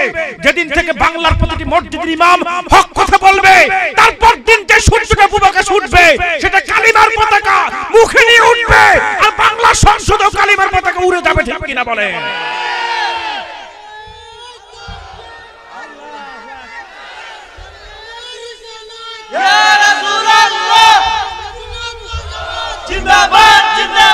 প্রিয় সুধী, সেজন্য বলবো ইমামের 2 মিনিট আলোচনা লম্বা হলে চোখ রাঙানি আছে না নাই? আছে না নাই? ভাইয়েরা আমার, না মসজিদ মুমিনের জন্য শান্তির জায়গা, মুনাফিকের জন্য শান্তির জায়গা। মুনাফিকের কাছে ভালো লাগে না, মুমিনের কাছে শান্তি লাগে, ঠিক কিনা বলেন? মসজিদে যাবেন আপনি বিনয়ের সাথে নম্র ভদ্রভাবে বসবেন, ঠিক কিনা বলেন? এবং নামাজটা আদায় করবেন খুশু এবং খুজুর সাথে। হাদিস সাক্ষী আল্লাহ রাসূলের সাহাবায়ে কেরাম নামাজ কেমন ভাবে পড়তেন। হযরত আলীর পা দিয়ে একবার তীর ঢুকেছিল, পায়ে একবার তীর ঢুকছে, কষ্ট আছে না নাই? আবার খুলতে কষ্ট আছে না নাই? মসজিদ নববীতে নামাজের ইকামত হয়ে গেল। হযরত আল্লাহ রাসূল সাল্লাল্লাহু আলাইহি ওয়াসাল্লাম এক সাহাবীকে ডাক দিয়ে বলল, সাহাবী বেলাল যখন ইকামত দিয়ে দিল, হুজুর সাহাবীকে ডাক দিয়ে বলল, সাহাবী তুমি পিছনে দাঁড়াও। আলী যখন নামাজের নিয়ত বাঁধবে তার পা থেকে তীরটা খুলে নিও, সুবহানাল্লাহ বলবেন না? হাদিস সাক্ষী হযরত আলী নামাজের মধ্যে দাঁড়ালো, অন্য আরেকজন সাহাবী তার পা থেকে তীরটা খুলে নিল। নামাজের মধ্যে এত খুশু এবং খুজুর সাথে আলী নামাজ পড়েছে, আলী একটুও টের পায় নাই। আর আমরা মশা একটা গায়ে পড়লে এমন জোরে থাপ্পড় মারি, আওয়াজে শুনে ইমাম পর্যন্ত ফাল দেয়, ঠিক কিনা বলেন? ভাইয়ের আমার, এটা মুমিনের বৈশিষ্ট্য নয়। মুমিনের নামাজ হবে তেমন আল্লাহর রাসূল যেভাবে নির্দেশ দিয়েছেন। হুজুর 1000 বছর আগে বলেছেন, সাল্লু কামা রাআইতুমুনি ইউসাল্লি। উম্মত তোমরা নামাজ পড়ো এমন ভাবে যেভাবে দেখেছো আমি রাসূল নামাজ পড়েছি, সুবহানাল্লাহ বলবেন না? মুসলমান নামাজ পড়বেন কিভাবে? সেটার মধ্যে ইখলাস থাকবে কি থাকবে? ইখলাস যার আরেক নাম ইহসান। হাদিসে জিবরিলের মধ্যে বুখারী মুসলিমের হাদিস মিশকাতেও এসেছে হাদিসটা। জিবরিল আল্লাহ রাসূলকে প্রশ্ন করে, হুজুর মান হিয়া ইহসান, ইহসান কি জিনিস? আল্লাহ রাসূল বলল, আনতা বুদাল্লাহা কাআন্নাকা তারাহু ফা ইন লাম তাকুন তারা ফা ইন্নাহু ইয়ারাক। হুজুর জিবরিল এমন ভাবে নামাজ পড়ো যে এমন ভাবে ইবাদত করবে যেন তুমি আল্লাহকে দেখতেছো। যদি তুমি আল্লাহকে নাও দেখো, তোমার মনে মনে চিন্তা থাকবে আল্লাহ আমাকে দেখতেছেন, আল্লাহ দেখতেছেন। এই চিন্তায় যদি আপনি নামাজের মধ্যে দাঁড়িয়ে যান, আপনার নামাজটা কত খুশু এবং খুজু এবং বিনয়ের সাথে হবে, ঠিক কি না বলেন? আল্লাহ তাআলা সেই কথাই বলেছেন, আল্লাযিনা হুম ফি সলাতিহিম খাশিউন। মুমিনদের প্রথম গুণ হচ্ছে তারা নামাজে হবে বিনয়ী, সুবহানাল্লাহ বলবেন না? আমরা নামাজে বিনয়ী হতে চাই কি চাই না? নাকি একদিকে নামাজ পড়বেন আর একদিকে ঢোল বাজাবেন। আবার কিছু লোক তো শুধু ঢোলে বাজায়, নামাজও পড়ে না, আছে না নাই? বাংলাদেশে কিছু ভণ্ড পীরের নতুন মুরিদ আমদানি হয়েছে, মারে পড়ার দাবি করে মাইরের পটটাকে তৈরি করছে।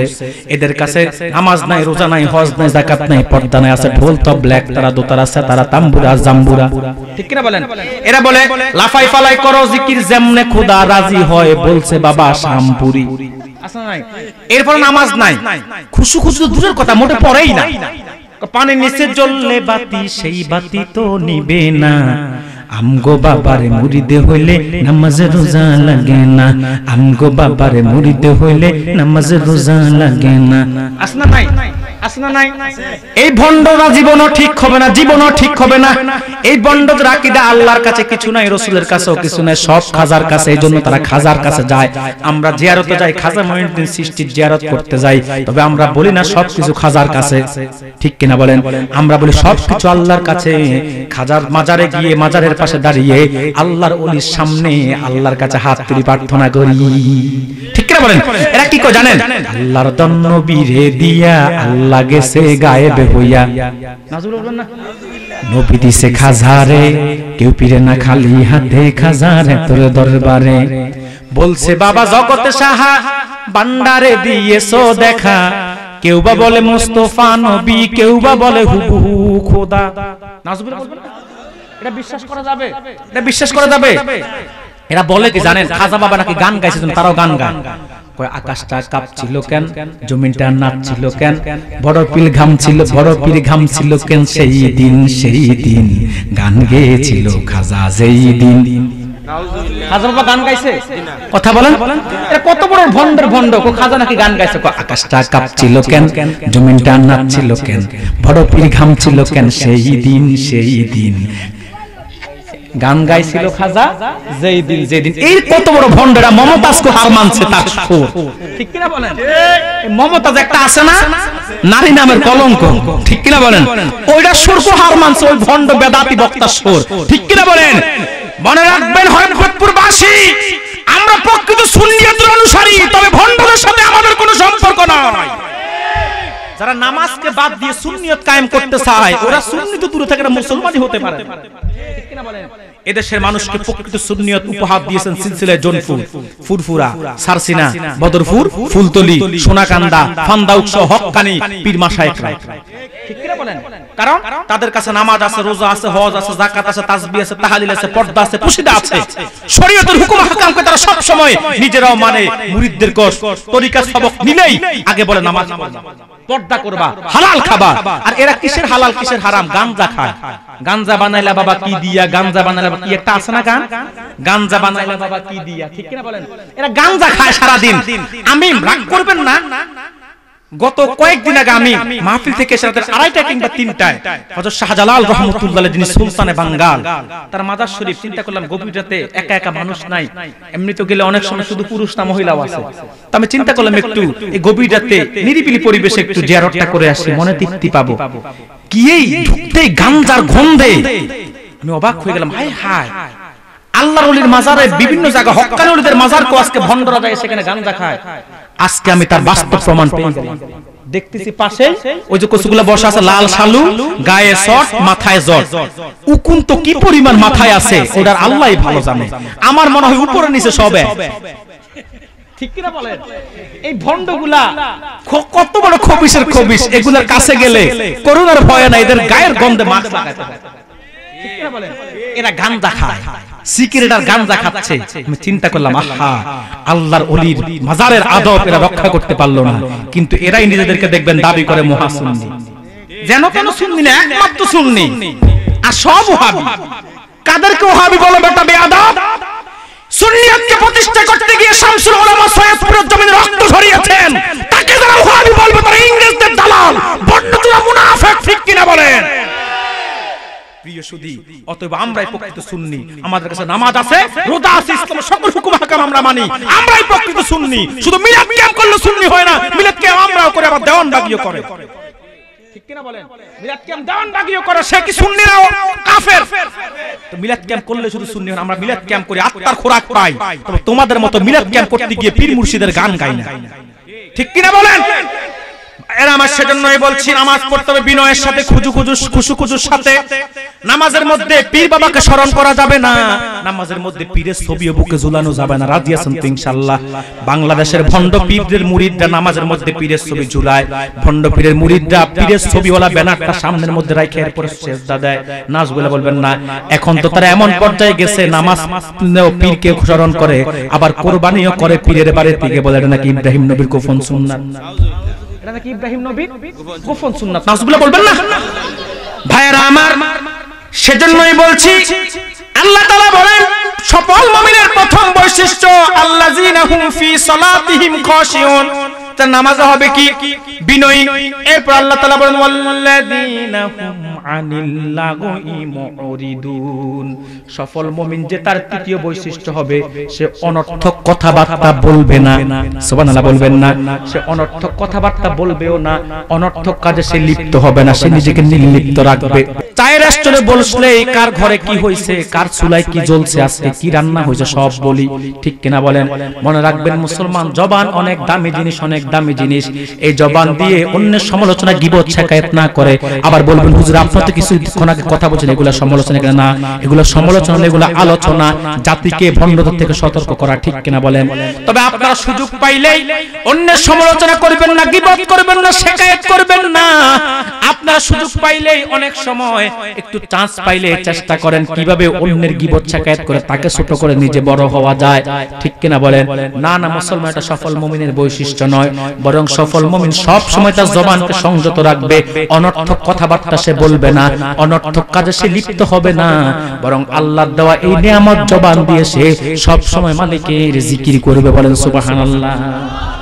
কারণ আল্লাহ তো আপনাকে বাক শক্তি দিয়েছে, বহু মানুষ আছে বাক শক্তিটাও তার নাই। ঠিক কিনা বলেন? বহু মানুষ আছে কথা বলতে পারে না। ও মুসলমান, আল্লাহ আপনাকে কথা বলার জন্য বাক শক্তি দিয়েছে। আজকে আপনি যা ইচ্ছা তা বলবেন না, এটা মুসলমানের বৈশিষ্ট্য না, সফল মুমিনের বৈশিষ্ট্য নয়। সফল মুমিন সে অনর্থক কথাবার্তা না বলে সব সময় প্রয়োজনীয় কথা বলবে, প্রয়োজনীয় কাজ করবে, আর তার জবান দিয়ে সব সময় একজনের প্রশংসা, একজনের জিকির চলবে। তিনি কে? যদি বলেন তিনি কে? এটা সফল মুমিনের কত নম্বর গুণ? দ্বিতীয় কত? দ্বিতীয়ের পর আল্লাহ তাআলা বলেন ওয়াল্লাযীনা হুম লিযাকাতি ফাঈলুন, সফল মুমিন যাকাত আদায়ে সক্রিয় হবে, এটা তার তৃতীয় বৈশিষ্ট্য। সুবহানাল্লাহ বলবেন না? আজকে যাকাত আদায়ে আমরা কি সক্রিয়, নাকি আমরা দিন দিন যাকাত না দিয়ে বাঁচতে চাচ্ছি? আজকে সমাজের মধ্যে যাকাতের প্রভাব কমে যাচ্ছে। আজকে আমরা সঠিকভাবে যাকাত আদায় করি না। এজন্য আমি বলে থাকি, আগে যাকাত খাইতো গরিবরা, এখন যাকাত খায় ধনীরা। বলেন, বলবেন হুজুর কিভাবে? হৈবতপুরে কি আপনি ধন্দ লাগাতে আসছেন কিনা? না, আমি ধন্দ লাগাতে আসি নাই। প্রমাণ দিয়ে দিচ্ছি, আপনাদের এলাকার মধ্যে বা সারা বাংলাদেশের মধ্যে এমন কোটিপতি আছে যার প্রতি বছর কয়েক কোটি টাকা যাকাতের টাকা আসে।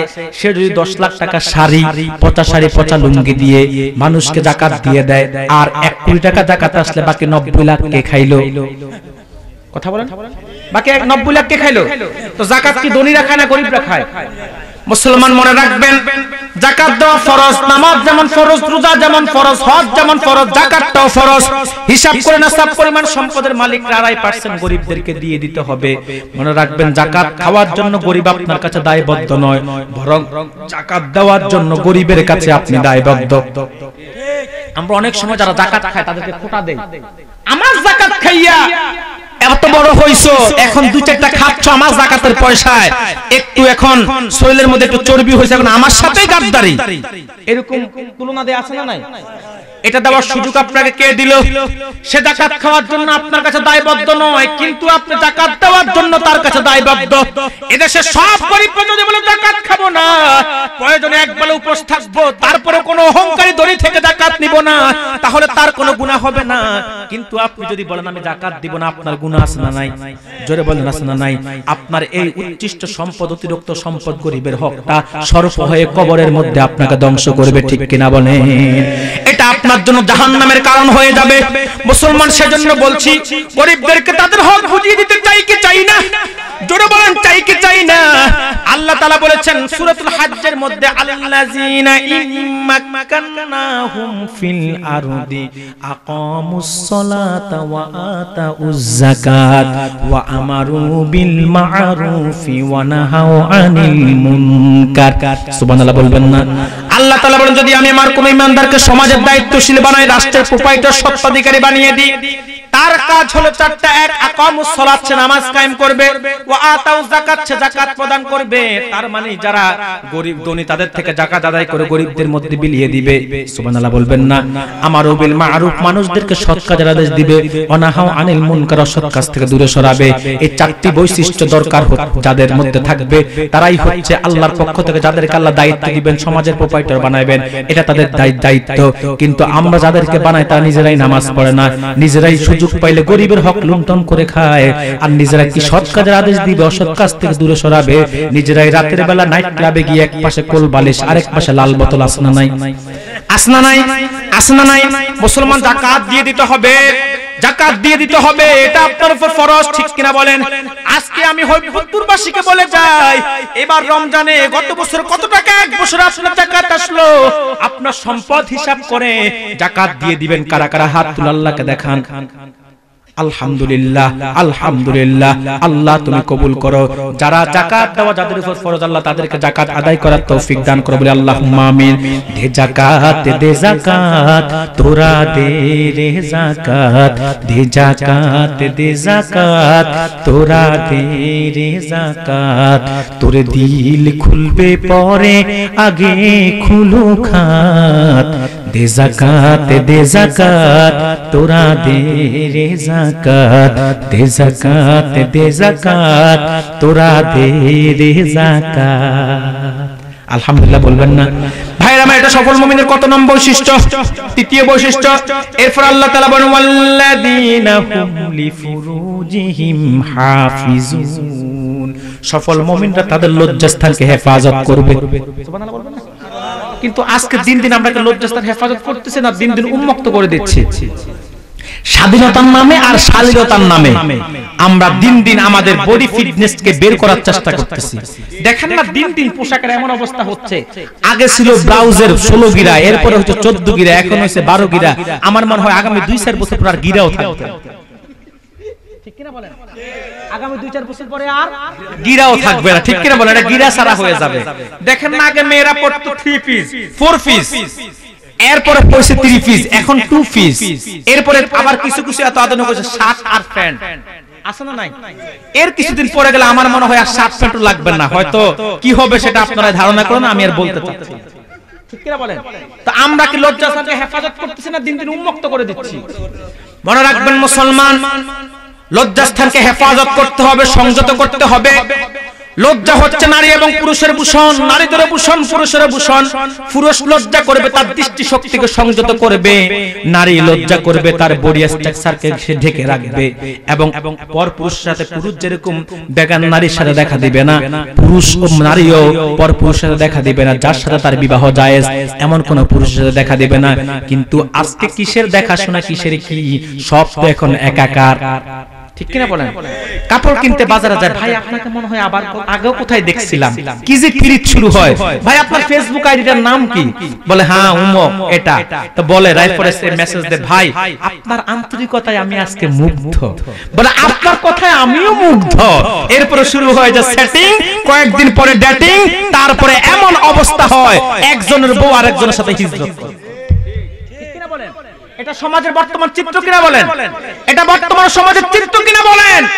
মুসলমান নারীদেরকে পর্দায় রাখতে হবে, রাজি আছেন তো? এটা পুরুষদের দায়িত্ব। একজন নারী যদি বেপর্দায় চলে, 4 জন পুরুষ জাহান্নামে চলবে। কতজন? 1 জন বাবা, আরেকজন স্বামী, আরেকজন ভাই, আরেকজন সন্তান। হইবপুরবাসী এই মাঠে যারা বসে আছো, তোমরা তো কারো না কারো বাবা, কারো না কারো ভাই, কারো না কারো স্বামী, কারো না কারো কলেজার টুকরা সন্তান। আপনার মেয়ে, আপনার বোন, আপনার স্ত্রী, আপনার মা যদি বেপর্দায় চলে, এর দায়ভার কিন্তু আপনাকেও নিতে হবে। ঠিক কিনা বলে?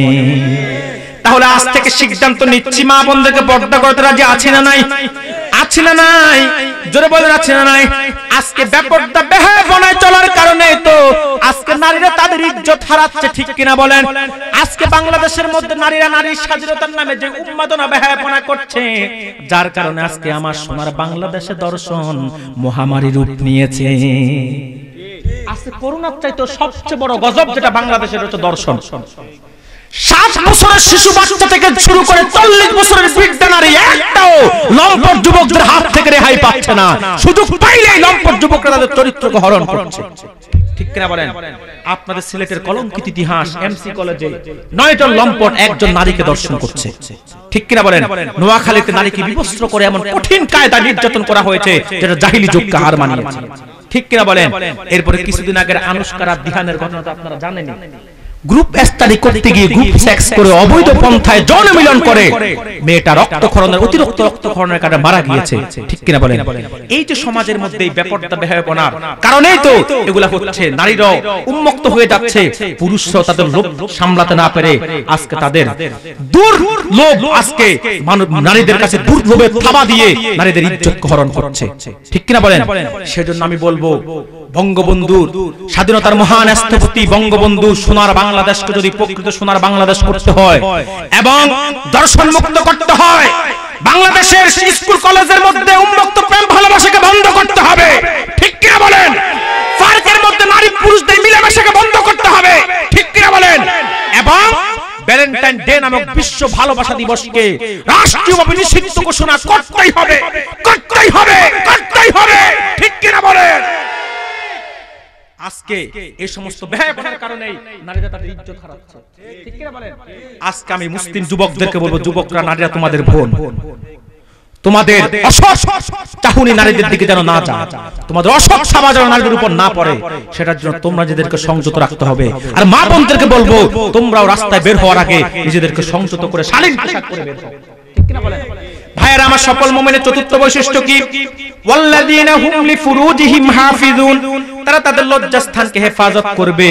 এরপর আল্লাহ তাআলা বলেন সফল মুমিনদের পঞ্চম বৈশিষ্ট্য হচ্ছে ওয়াল্লাযীনা হুম লিআমানাতিহিম ওয়া আহদিহিম রাউন। সফল মুমিনদের পঞ্চম এবং ষষ্ঠ বৈশিষ্ট্য হচ্ছে তারা আমানতের খেয়ানত করবে না এবং ওয়াদা দিলে ওয়াদার বরখেলাপ করবে না। সুবহানাল্লাহ বলবেন না? সুবহানাল্লাহ। পঞ্চম বৈশিষ্ট্য, আমানতের খেয়ানত করবে না। আমানত অনেক দামি সম্পদ। মুসলমান আমার নূর নবী এমন আমানত শিক্ষা দিয়েছেন, ছোট্ট বয়সে মুহাম্মদ সাল্লাল্লাহু আলাইহি ওয়াসাল্লাম দুধমা হালিমা 2 স্তনের দুধ পান করেন নাই, 1 স্তনের দুধ পান করেছে, আরেকটা স্তনের দুধে মুখও দেন নাই।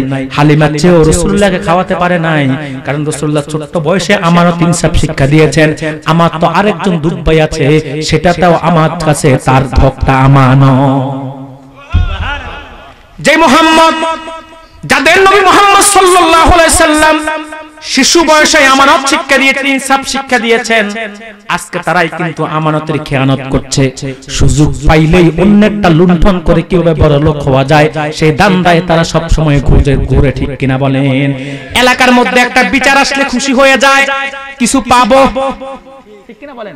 বিচারও তো এমন অবস্থা, টু পাইস দুই দিক থেকে খায়, আছে না নাই?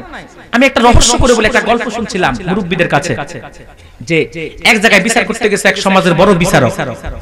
তো রাতের বেলা তাকে 5,000 টাকা দিয়ে দিয়েছে এক পক্ষের লোক।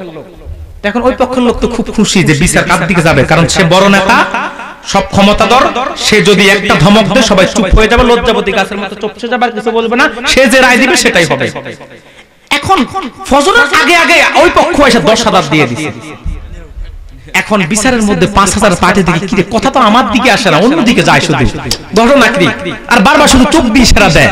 তো তখন ওই বিচারক 2 হাত তুলে কয়, 5-এ কি করব, 10-এর জ্বালায় তো পারি না। 5-এ কি করবে, 10-এর জ্বালায় পারি না। এইরকম আমানতের খেয়ানতকারী বিচারপতি আছে না নাই? ভাইয়েরা আমার, এটা করা যাবে না, আমানতের খেয়ানত করা যাবে না। প্রত্যেকটা লোকের কাছে, একজন লোকের কাছে আরেকজন লোকের আমানত আছে না নাই? আপনি এলাকার মেম্বার সাহেব, গোটা এলাকাটা আপনার কাছে আমানত। আপনি ইউনিয়নের চেয়ারম্যান সাহেব, গোটা ইউনিয়নটা আপনার কাছে আমানত। আপনি উপজেলার চেয়ারম্যান সাহেব, গোটা উপজেলা আপনার কাছে আমানত। আপনি এমপি সাহেব, আপনার পুরো আসনটা, আপনার আসনের সব লোক আপনার কাছে আমানত। বাংলাদেশের প্রাইম মিনিস্টার, প্রধানমন্ত্রীর কাছে গোটা বাংলাদেশের সকল জনগণ হচ্ছে আমানত, ঠিক কিনা বলে? ভাইয়েরা আমার, আমানতের খেয়ানত করা যাবে না। যারা করবে তারা সফল মুমিন হতে পারবে না। আর ওয়াদা দিয়ে ওয়াদার বরখেলাপ করা যাবে না, এটা সফল মুমিনের ষষ্ঠ বৈশিষ্ট্য। কিন্তু ওয়াদা দিয়ে বরখেলাপ আমরা করি কি করি না? মাইক পাইলে কত কথা বলি, চাল দিমু, ডাল দিমু, তেল দিমু, সব দিমু, কিন্তু পরে দেখি চালও নাই, ডালও নাই, রটও নাই, একটাই পাই, সেটা হচ্ছে বাস। চালও পাই না, ডালও পাই না, তেলও পাই না, একটাই পাই, সেটা বাস। স্কুল কলেজে ছাদ, সেখানেও বাস। কালবাট, সেখানেও বাস। বাংলাদেশের মানুষ আর কিছু পারুক আর না পারুক, একটা খুব ভালো পারে, কে কাকে কত বাস দিতে পারে, ঠিক কিনা বলেন? আপনার শুনছিলাম ইউরোপে বাসের উপর একটা কনফারেন্স হয়েছে। কিসের উপর? বাসের উপর। যে কোন দেশের মানুষ বাস দিয়ে কি করে, আপনার কার বাসের গুরুত্ব কার কাছে কতটুকু সেটা শুনতে চায়। এখন প্রত্যেক দেশের লোক, কেউ বলছে বাস দিয়ে প্লেন বানাই, এই ঘর বানাই, কেউ বলছে বাস দিয়ে বই খাতা বানাই, বাসকে ব্যবহার করে। আপনার চীনারা তারা বলতেছে যে আমরা চেষ্টা করতেছি যত দ্রুত সম্ভব বাস দিয়ে হেলিকপ্টার আর প্লেন বানানোর জন্য। তাদের সম্ভব, যে চীনা বুদ্ধি তাদের, বাটি বাটি লোকগুলা পুরো মাথায় সব বুদ্ধি, যে আমরা বাস দিয়ে তত দ্রুত সম্ভব হেলিকপ্টার আর প্লেন বানানোর জন্য। বাংলাদেশে তার দাঁড়াই কয়, জানেন আপনারা বাস কি লাগাই? বলে কি কাজে লাগাই? বলে কি কাজে? আমরা সব সময় কার পাশায় কে কত বাস দিতে পারি সেই চেষ্টা করি। কাকে বাস দিয়ে, কে অন্যকে বাস দিয়ে নিজে কত বড় হবো সেই চেষ্টা আমরা করি। আছে না? এটা আছে না নাই? কে কাকে কত বাস দিবে, এটা বাংলাদেশের মানুষ খুব ভালো পারে, ঠিক কিনা বলেন? তবে মনে রাখো, সব জায়গায় বাসের অপব্যবহার করলো, কিছু জায়গায় তোমরা করো অপব্যবহার, কিন্তু সেখানে সদ্ব্যবহার হয়ে যায়। যারা প্রকৃতপক্ষে বাসের ব্যবহার করতে জানে, তোমরা যখন তাদেরকে একের পর এক বাস দাও, একটা একটা দুইটা যখন এক হয়, সে বাসকে বই বানিয়ে তার উপরে উঠে যায়, ঠিক কিনা বলেন? তোমাদের বাস তাদের ক্ষতি করতে পারে না, ঠিক কিনা বলেন? তো আমরা মানুষকে যত পারি কি দিই? বাস দিই, ঠিক কিনা বলেন? তো যারা ওয়াদা দেয় একটা, করে আরেকটা, এরা সফল মুমিন হতে পারে না। এরপর আল্লাহ তাআলা বলেন সফল মুমিনের সপ্তম বৈশিষ্ট্য হচ্ছে ওয়াল্লাযীনা হুম আলা সালাওয়াতিহিম ইউহাফিজুন। সফল মুমিন নামাজের হেফাজত করবে। সুবহানাল্লাহ বলবেন না? দেখেন মুসলমান, নামাজ যে কত গুরুত্বপূর্ণ। আল্লাহ তাআলা সফল মুমিনের প্রথম বৈশিষ্ট্য বলছে নামাজের তারা হবে বিনয়ী। এরপরে বলছে তারা নামাজের ক্ষেত্রে হেফাজতকারী হবে। নামাজের ক্ষেত্রে এত বেশি তারা সতর্ক হবে, ফজর নামাজ পড়ে মসজিদ থেকে আসলে তার মন এবং কান যোহরের আযানের দিকে ঝুলে থাকবে। সুবহানাল্লাহ বলবেন না? যোহর পরে আসবে, আসরের দিকে মন আর কান ঝুলে থাকবে। আসর পরে আসবে তার মন আর কান মাগরিবের দিকে ঝুলে থাকবে, মাগরিব পরে আসবে তার মন এবং কান এশারের দিকে ঝুলে থাকবে। কিন্তু আমাদের মন আর কান ঝুলা তো দূরের কথা, আমাদের ফজর যায় ঘুমে, যোহর যায় কাজে, আসর যায় খেলাধুলায়, মাগরিব আসর মাগরিব যায় খেলাধুলায়, আর এশা যায় কারো চায়ের আড্ডায় কিংবা কারো তাসের আড্ডায়। ঠিক কিনা বলেন? ঠিক কিনা বলেন? আজকে সমাজের মধ্যে পিতারা নামাজ পড়ছে না, বিধায় সন্তানরা পড়ছে না। যেই পরিবারের মধ্যে বাপ নামাজের ক্ষেত্রে হেফাজতকারী হবে, সেই পরিবারের সন্তান নামাজের ক্ষেত্রে হেফাজতকারী হবে। ঠিক কিনা বলেন? আপনি আজকে সন্তানের হক ঠিকমতো আদায় করছেন না, আজকে আপনার সন্তানের যে অধিকার আছে সেগুলো আপনি বুঝিয়ে দিচ্ছেন না। অথচ আল্লাহ রাসূল বলেছে সন্তানের বয়স 7 বছর হলে তাকে নামাজের জন্য হুকুম করো, 10 বছর হলে নামাজ না পড়লে তাকে প্রহার করো। আপনি কিসের হুকুম করবেন আর কিসের প্রহার করবেন? বরং আপনি তো আজকে তাকে এমন ভাবে অবস্থা করছেন, নিজেই তো নামাজ পড়েন না, তাকে নামাজের জন্য কি বলবেন? আপনি নিজেই তো এই রুম থেকে বলছেন ওই রুমে ডাক দিয়ে বাবা সিগারেটের বাক্সটা নিয়ে আসো। ঠিক কিনা বলেন? সে এনে দেয়, আপনি তার সামনে খুলে সিগারেটটা খাচ্ছেন। এরপরে সে আজকে যখন দেখলো বাবা কেমনে সিগারেট খায়, দৌড়া উড়ায়, পরের দিন সে যখন সিগারেট বাক্সার জন্য আবার আপনি তাকে বলেন, সে বলে বাবা যে খাইছে আমি তো দেখি, এখন তো ডানা বাবা তাকায় কেউ নেই। তখন সে একটা খোলে আর আগুন লাগিয়ে সে নিজেও একটা টান দেওয়ার চেষ্টা করে, কি করে না? কার থেকে শিখছে? এটা আপনার থেকে। ঠিক কিনা বলেন? এজন্য সন্তান যখন বড় হতে থাকে পিতা মাতাকে আগে সংযত হতে হবে। বাপ ভালো তো বেটা ভালো, মা ভালো তো জি, দুধ গাবি ভালো তো বাছুর ভালো, দুধ ভালো তো ঘি। ঠিক কিনা? আমার বাপ ভালো তো বেটা ভালো, মা ভালো তো জি, গাবি ভালো তো বাছুর ভালো, দুধ ভালো তো ঘি। মনে রাখবে সফল মুমিন নামাজের ক্ষেত্রে হেফাজত হবে, নিজেও নামাজ পড়বে, তার পরিবারকে নামাজ পড়ার জন্য বলবে, তার সমাজকে নামাজের জন্য বাধ্য সে করবে। আল্লাহ তাআলা আমাদের সকলকে সফল মুমিনের গুণাবলীগুলো অর্জন করে সফল মুমিন হওয়ার তৌফিক ভিক্ষা দান করুন, বলে আল্লাহুম্মা আমিন। জোরে বলে আল্লাহুম্মা আমিন। আল্লাহ তাআলা বলেন এই গুণাবলী যারা অর্জন করবে মৃত্যুর পরে তারা জান্নাত এমন ভাবে পাবে, পিতার মৃত্যুর পরে যেরকম সন্তান পিতার সম্পদের ওয়ারিস হয়ে যায়, ঠিক ওই লোকগুলা মৃত্যুর পর আল্লাহ জান্নাতের মালিক হয়ে যাবে ওইভাবে। সুবহানাল্লাহ বলেন। ওয়ারিস সূত্রের মতো আল্লাহ তাআলা আমাদের সকলকে সফল মুমিন হিসেবে কবুল করুক, মঞ্জুর করুক। সাদাকাল্লাহুল আযীম। সাদাকাল্লাহুল আযীম ওয়া সাদাকা রাসূলুহুন নাবিয়্যুল কারীম। ওয়ানাহনু আলা যালিকা মিনাশ শাহিদিন ওয়াশ শাকিরিন ওয়াল হামদু লিল্লাহি রাব্বিল আলামিন। চেয়েছিলাম 1 ঘন্টা কথা বলবো, এখন 1.5 ঘন্টা হয়েই গেছে। 13 পাই নাই। প্রিয় সুধী, বিদায় বেলা আমি আপনাদেরকে বলবো আলহামদুলিল্লাহ আপনারা খুব চমৎকার একটি মাহফিলের আয়োজন করেছেন। আল্লাহ তাআলা এই মাহফিলকে কবুল করুক, মঞ্জুর করুক। এবং আমি আপনাদের কাছে দোয়া চাই, আমার জন্য দোয়া করবেন। আমরা একটু দুরূদ সালাম পড়বো, এরপর মুনাজাত করব। তার আগে 2টা মিনিট আমি বলবো, নগদে বাকি না, বাকি তো জাহাবুল ফজল সাহেব একবারে থেরাপি দিয়ে আদায় করছে। ঠিক কি না বলেন? আপনার থেরাপি দিয়ে সিনি আদায় করে আনেছে, তবে আপনারা যে টাকা দিয়েছেন আমি তো বসে দেখছি, তা আমি সন্তুষ্ট হই নাই। আবুল ফজল সাহেবের জায়গায় যদি আমি হইতাম তো আজকে টাকা কেমনে পকেট থেকে বের করতে হয় আমি সেটা বের করে নিতাম। আপনি ডিসবিল দিতে পারেন মাসে 300 টাকা, বাড়িতে মেহমান আসলে 1 কেজির জায়গায় 4 কেজি গোশত আনতে পারেন, আইটেম একটার জায়গায় 4টা করেন। কোরআন হাদিসের মাহফিল করতে গেলে এত কৃপণতা কেন? বছরে 1000 টাকা 500 টাকা মাহফিলের জন্য দিতে পারবেন না, আপনি কেমন ধরনের মুসলমান? 1500 টাকা যার ওয়াজ মাহফিলে দিতে তার মন চায় না বছরে, সে কেমন মুসলমান বলেন? মুসলমানের মন তো সবসময় ইসলামী তাহজিব তামাদ্দুনের দিকে ঝুঁকে থাকবে। ঠিক কি না বলেন? ইসলামের কোন সংস্কৃতি আদর্শ যখন হয় সেটাকে কিভাবে সর্বোচ্চ সুন্দর করা যায় সেই চেষ্টা তারা করবে। আপনারা একটু শিখতে পারেন হিন্দুদের সনাতন ধর্ম অনুসারে হিন্দুরা দেখেন না পূজা আসলে তারা কি করে? 12 মাসে 13 পূজার সময় এমন ভাবে সাজায় তারা, সৌন্দর্য কারেকো তারা দেখায়া দেয়। একটা মানব রচিত সনাতন ধর্মের অনুসারী যদি তার ধর্মকে এত মূল্যায়ন করে, আপনি মুসলমান, আপনার ধর্মের প্রতি আপনার আন্তরিকতা আসবে না কেন? ঠিক কি না বলেন? এটা আপনার কপাল পোড়া এই জন্য। ঠিক কিনা বলেন? তবে আমি আজকে কালেকশন করব না, আমি শুধু এতটুকু বলে যাই ভাই, এই প্রোগ্রামগুলোকে সৌন্দর্য মণ্ডিত করা, এলাকার কি গরিব যে রিকশা চালায় সেও তো খায় না? সে যদি মনে করে প্রতিদিন 10টা টাকা মাহফিলের পোস্টার ধরেন 1 মাস আগে লাগালে পোস্টার দেখার পর থেকে সে যদি প্রতিদিন মনে করে সে মাহফিলে 10টা টাকা করে মাহফিলের জন্য দিবে, 1 মাসে 10 টাকা করে জমালে 300 টাকা হয়ে যায়, হয় না? এরকম 100 জনে 300 করে দিলে তো 30,000 হয়ে যায়। ঠিক কিনা বলেন? ইচ্ছা থাকলে উপায় হয়, ইসলামী সংস্কৃতির দিকে ধাবিত হওয়ার চেষ্টা করুন, মনকে ইসলামের প্রতি আকৃষ্ট করান, নিজের ধর্মের সংস্কৃতিকে সবচেয়ে বেশি প্রাধান্য দেন, ভাগ্য খুলতে দেরি হবে না। ঠিক কিনা বলেন? তবে আমি নগদে আজকে আপনাদের কাছে ওয়াসসালামু আলা রাসূলি রাব্বিল আলামিন রব্বানা যালামনা আনফুসানা ওয়া ইল্লাম তাগফির লানা ওয়া তারহামনা লানাকুনান্না মিনাল খাসিরিন। আল্লাহ তাআলা এই গভীর রাতে তোমার অসংখ্য বান্দাদেরকে নিয়ে দুখানা হাত তুলে দিয়েছি। রব্বুল আলামিন আমাদের হাতগুলো তুমি কবুল ও মঞ্জুর করে নাও। আল্লাহ তাআলা যা কিছু নেক আমল হয়েছে সবটুকুনের হাদিয়া এক্ষুনি সোনার মদিনায় নূর নবীজির কদম মোবারকে পৌঁছায় দিন। আল্লাহ তাআলা তামাম আম্বিয়া আলাইহিমুস সালাম, তামাম সাহাবায়ে কেরাম, তাবিঈন, তাবিঈন, খুলাফায়ে রাশিদিন, আম্মায়ে শরীয়ত, আম্মায়ে তরিকত, তামাম ওলিয়া আব্দুল গাউস, কুতুব, পীর, মাশায়েখ, বুজুর্গানে দিন, যে যেখানে সাহিত্য প্রত্যেকের রূফাক হাদিয়া পৌঁছায়া দিন। আল্লাহ তাআলা চার তরিকার ইমামগণ, চার মাযহাবের ইমামগণ, বিশেষ করে সুলতানে বাঙ্গাল হযরত শাহজালাল রাহমাতুল্লাহ আলাইহি, শাহ ফরান সহ 360 আউলিয়ার রূফাক হাদিয়া পৌঁছায়া দাও। আয় আল্লাহ তাআলা বাংলার জমিনে যত আউলিয়া কেরাম ইসলামের প্রচার করে সাহিত্য আছে প্রত্যেকের রূফাক হাদিয়া পৌঁছায়া দাও।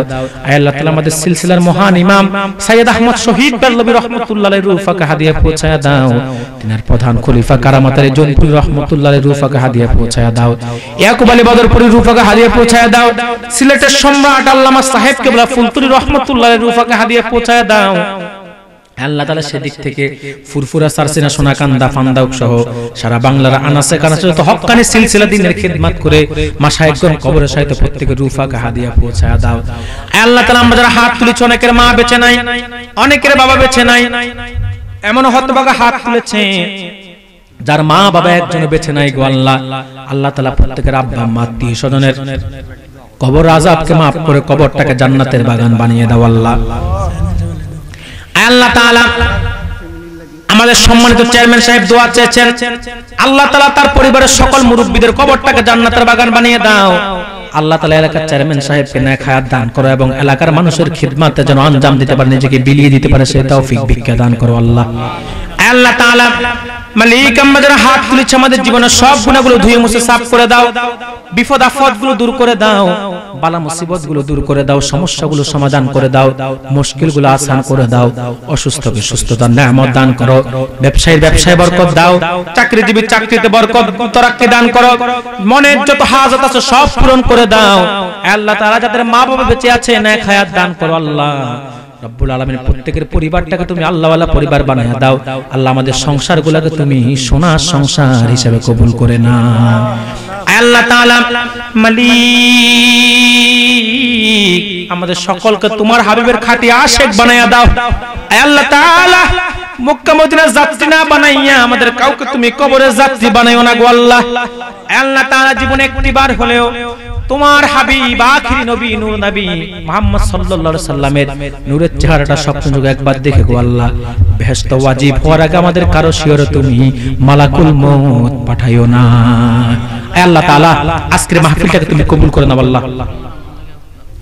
আল্লাহ তাআলা একজন আব্বার জন্য দোয়া চেয়েছে। কয়েকদিন আগে আমাদের হারুন ভাইয়ের আম্মা জান ইন্তেকাল করেছেন আল্লাহ, দাদি ইন্তেকাল করেছে আল্লাহ। তিনার দাদির কবরটাকে তুমি জান্নাতের বাগান বানিয়ে দাও আল্লাহ। আল্লাহ তাআলা মালিক আমরা যারা হাত তুলেছি সকলের মনের নেক আশাগুলো তুমি কবুল ও মঞ্জুর করে নাও আল্লাহ। আল্লাহ তাআলা এই মাহফিলকে কবুল করে নাও।